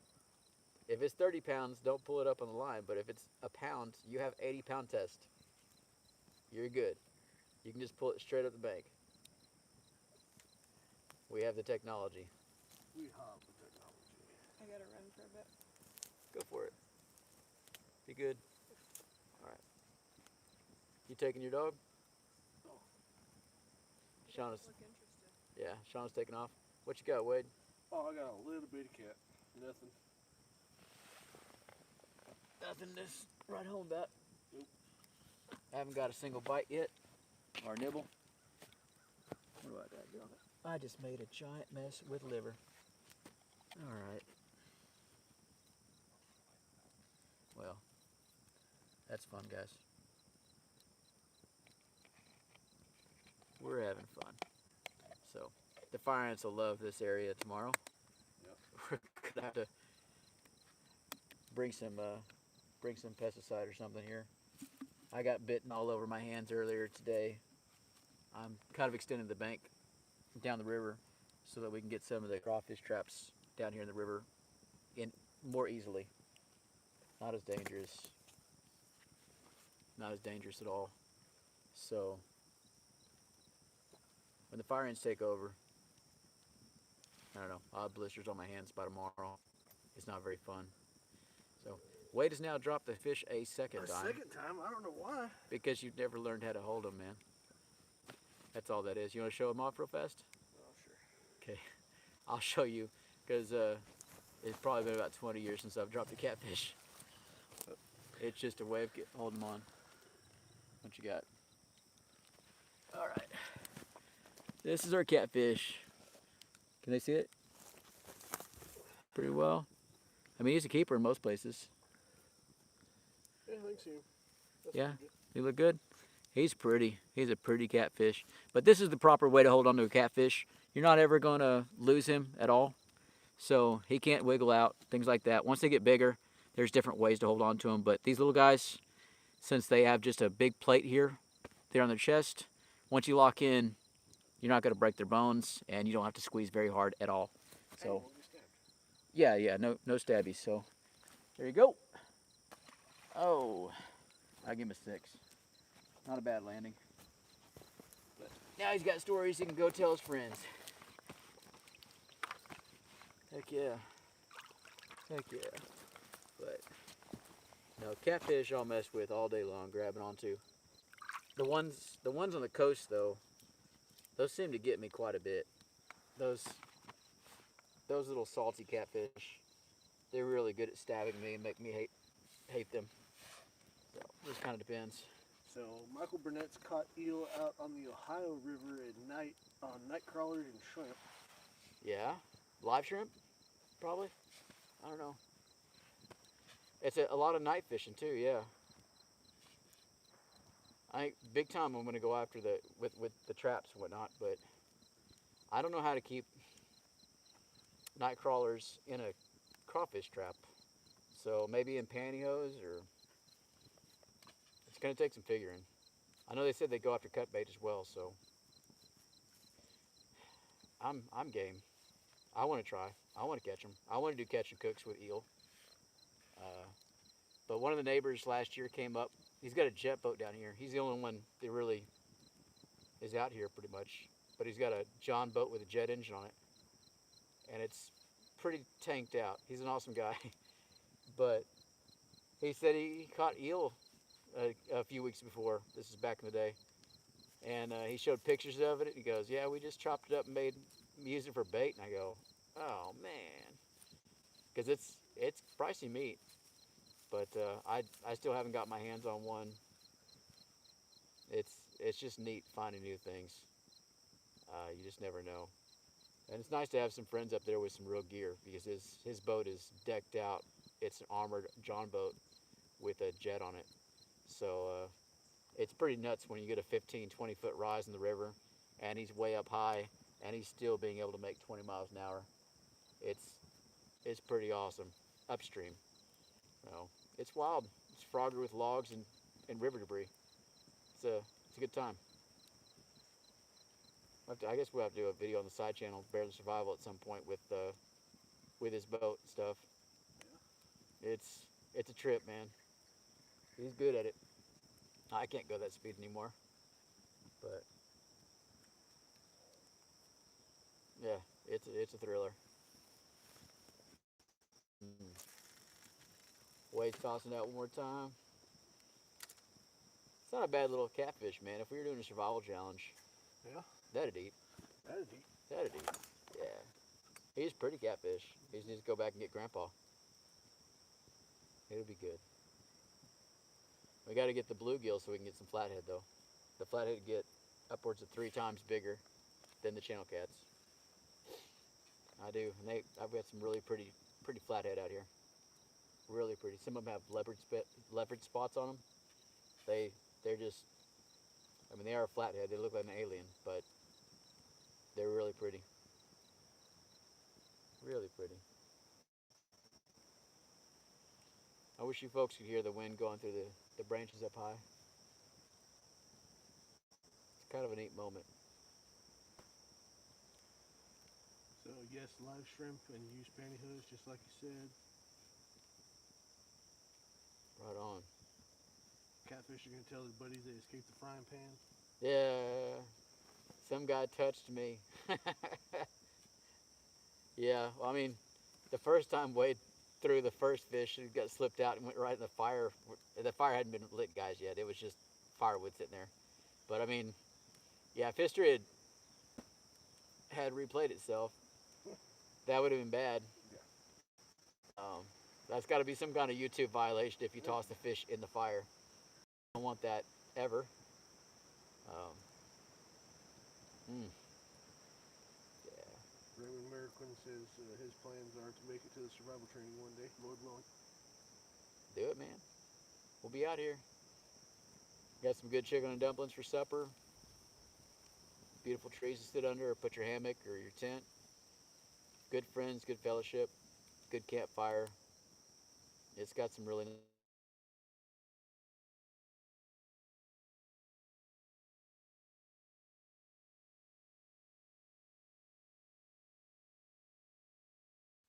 Is it still going now?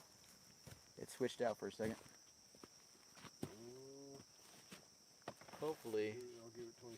it didn't Yep, pause out too badly. we're going. Is it back on? Yep. Good.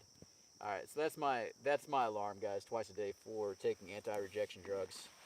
So that might be what my wife is smart enough, smarter than me, to go back and get some of my pills. I'm good if I'm 45 minutes late, but you don't want to make a habit of it. But I take several anti-rejection drugs. You can tell the sun's been getting to me over the course of the day, and it represses my immune system. So next time George wants to come sick, I'm just gonna tell Huck that he won't give him a treat. Huck will stop him at the gate, and he can turn back around because I can't have 2 or 3 more weeks. Just, ugh, I'm being mean to George right now. But yeah, if you're sniffly, if you're sick, just gonna power through with Dayquil out here. You might make me sick for weeks. And that's just the unfortunate reality. So I've gotten better at washing my hands and keeping wet wipes.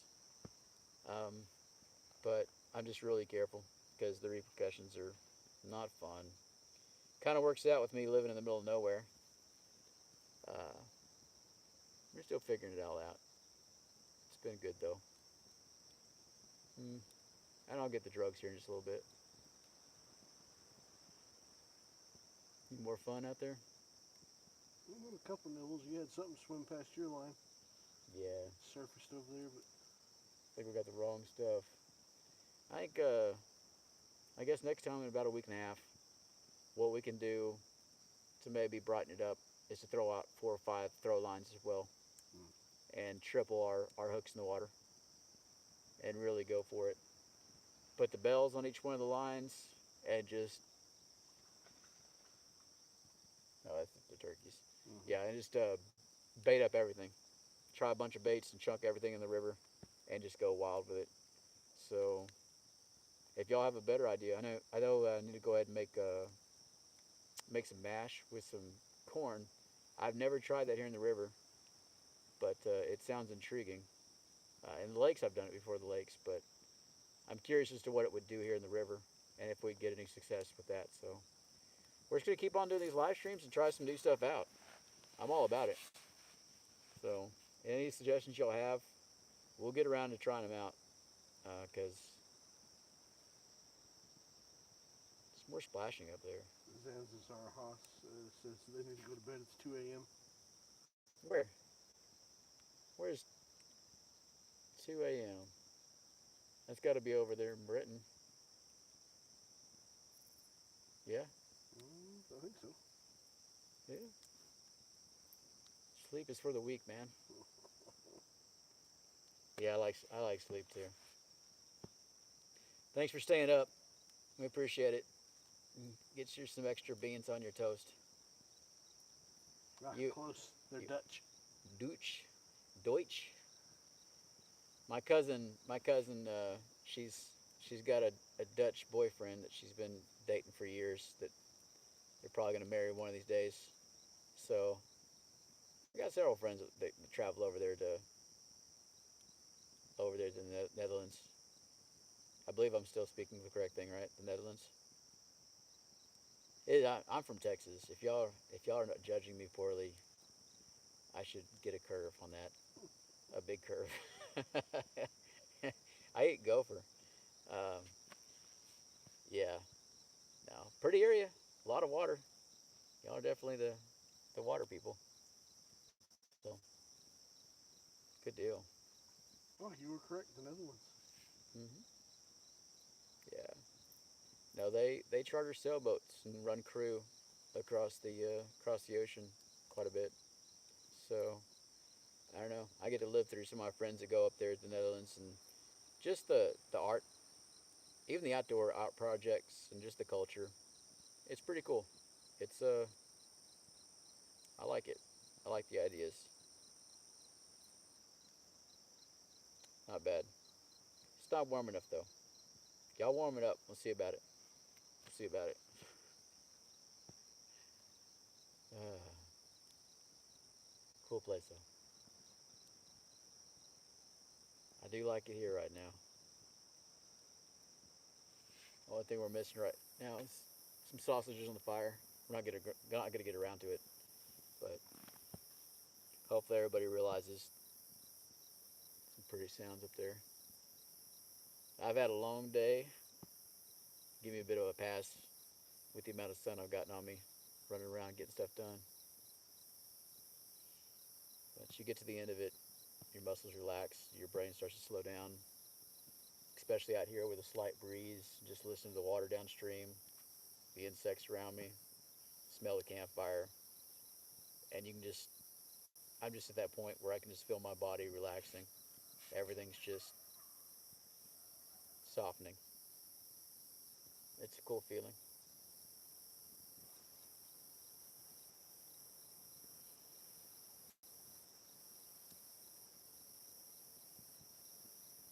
It's a good moment to be in.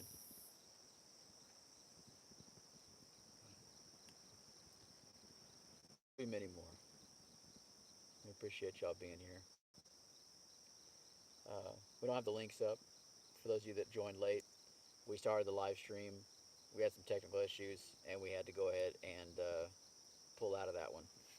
I had some links up there for the website.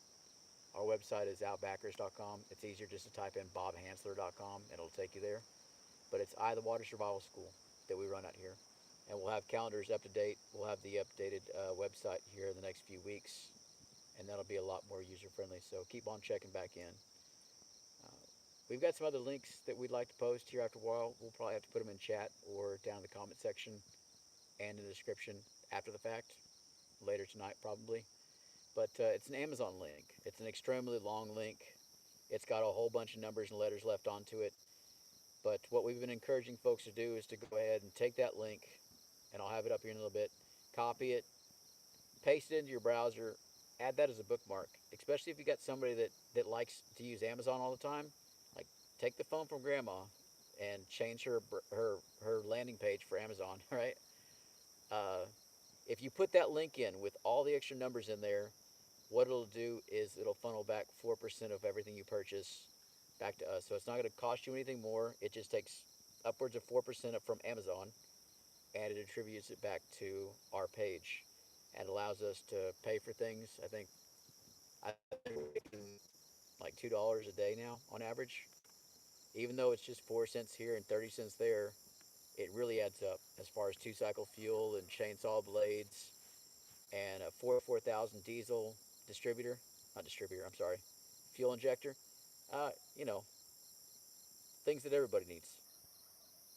But after years of neglect, with me going through the hospital, all the medical issues y'all been through with me, things need to be cleaned up, fixed. So it's a process. What noise am I thing going? Got to keep my fingers on this for a moment. So if y'all copy that, make it into a bookmark. As long as you land on that bookmark, as long as you go through that link every time you go and purchase anything you want on Amazon, you don't have to buy anything from my page. It still needs a lot of work.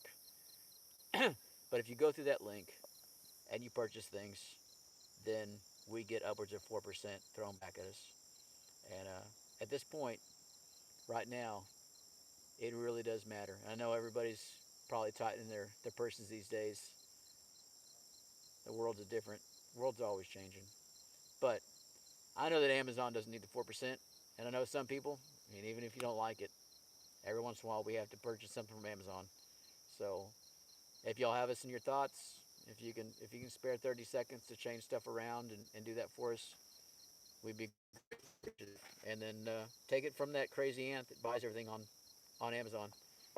Change your landing page for a moment, because it does add up, and we're forever grateful.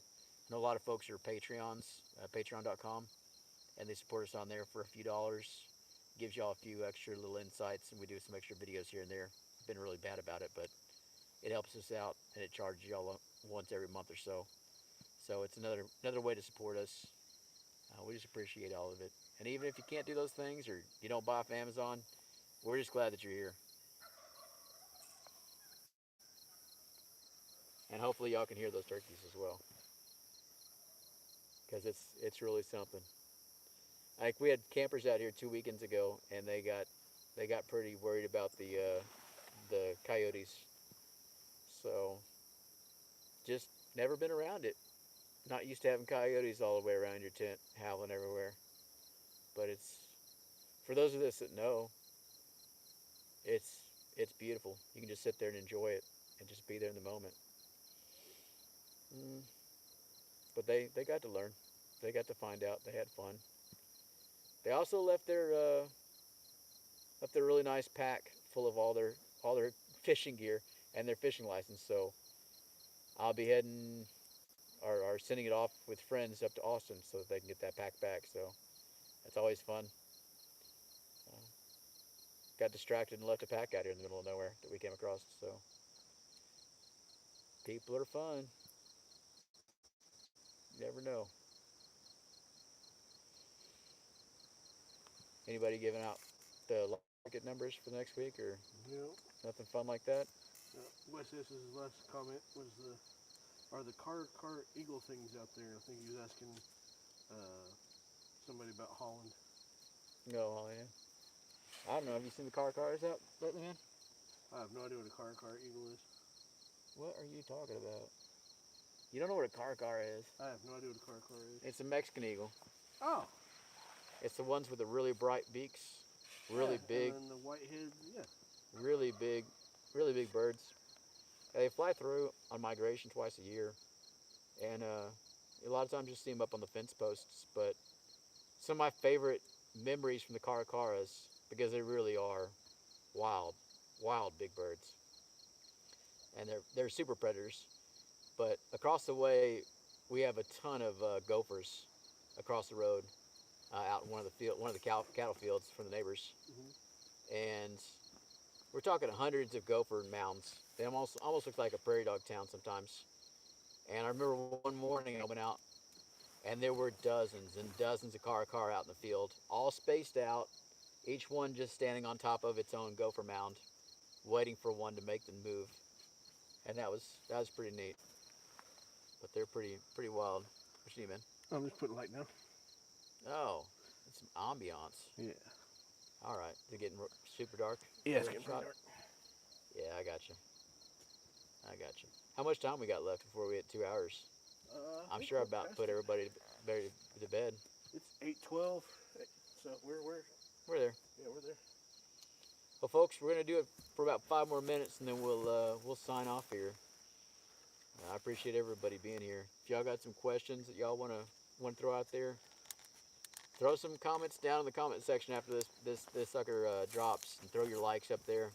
We'll see what we can do as far as making these live streams more dynamic and talking the fish into catching them. But thank y'all for being here while we put the channel back together. Even though we haven't had anything drop in a few months, that's about to change. Do take a moment and check out Barely Survival, the side channel that we have, if you haven't already. It's got some fun stuff in there. If you're a fan of Huck, it features him quite a bit. He's got his own cameos in there quite a bit. So, but it's a cool place, and we've got 4 videos now piled up that we're about to start dropping. We just got to make the cover photos and finish those things out, um, and we'll get those out as soon as possible. But we really appreciate y'all being here. Field check, man. And special thanks to Wade, guys. Y'all give it up for Wade. Uh, he's kind of been running everything and running the comments and using a fishing pole at the same time. he's kind of been all over the place. Uh, Wade the multitasker. So They're asking where Huck's at. He's over here. I hear it. up the hill just a little bit. Huckleberry, come here, buddy. Y'all have kids. People are asking. Huck, come here. Over here. Come on. You okay? Yep. Up here. Huck. Up. Up here. Hey. Up here. Can you get up here? No. He's got to get his flashlight. Guys, his cataract's getting worse. He's still getting around, but my dog that's always been keeping me getting through town and making sure I don't run into things is now needing his own help. So they love him. We'll see what we can do. Make a cool painting or photograph, and they love seeing your doggos. Something about a cool photograph or painting? Yeah, this image here, what they're seeing now. Oh, is it? I have to see it after a while. Huckleberry. Sit. Sit. Why are we thinking so hard about sitting? You're wondering where your mom is, huh? Yeah. I got you. I got you. Now, guys, I'm going to give it another minute or so. If y'all have any questions, I'll answer them. Other than that, I've got to pack up everything. I've got to go take some drugs so I don't die. Plus some food. But thanks for being here while we attempted to fish. Certainly is nice right here right now, though.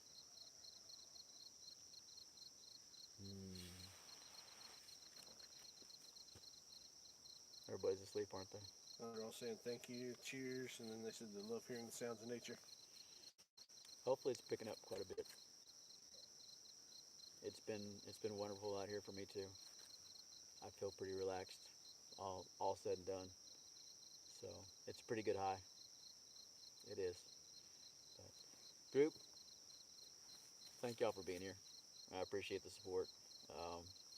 I don't think I really deserve y'all watching this.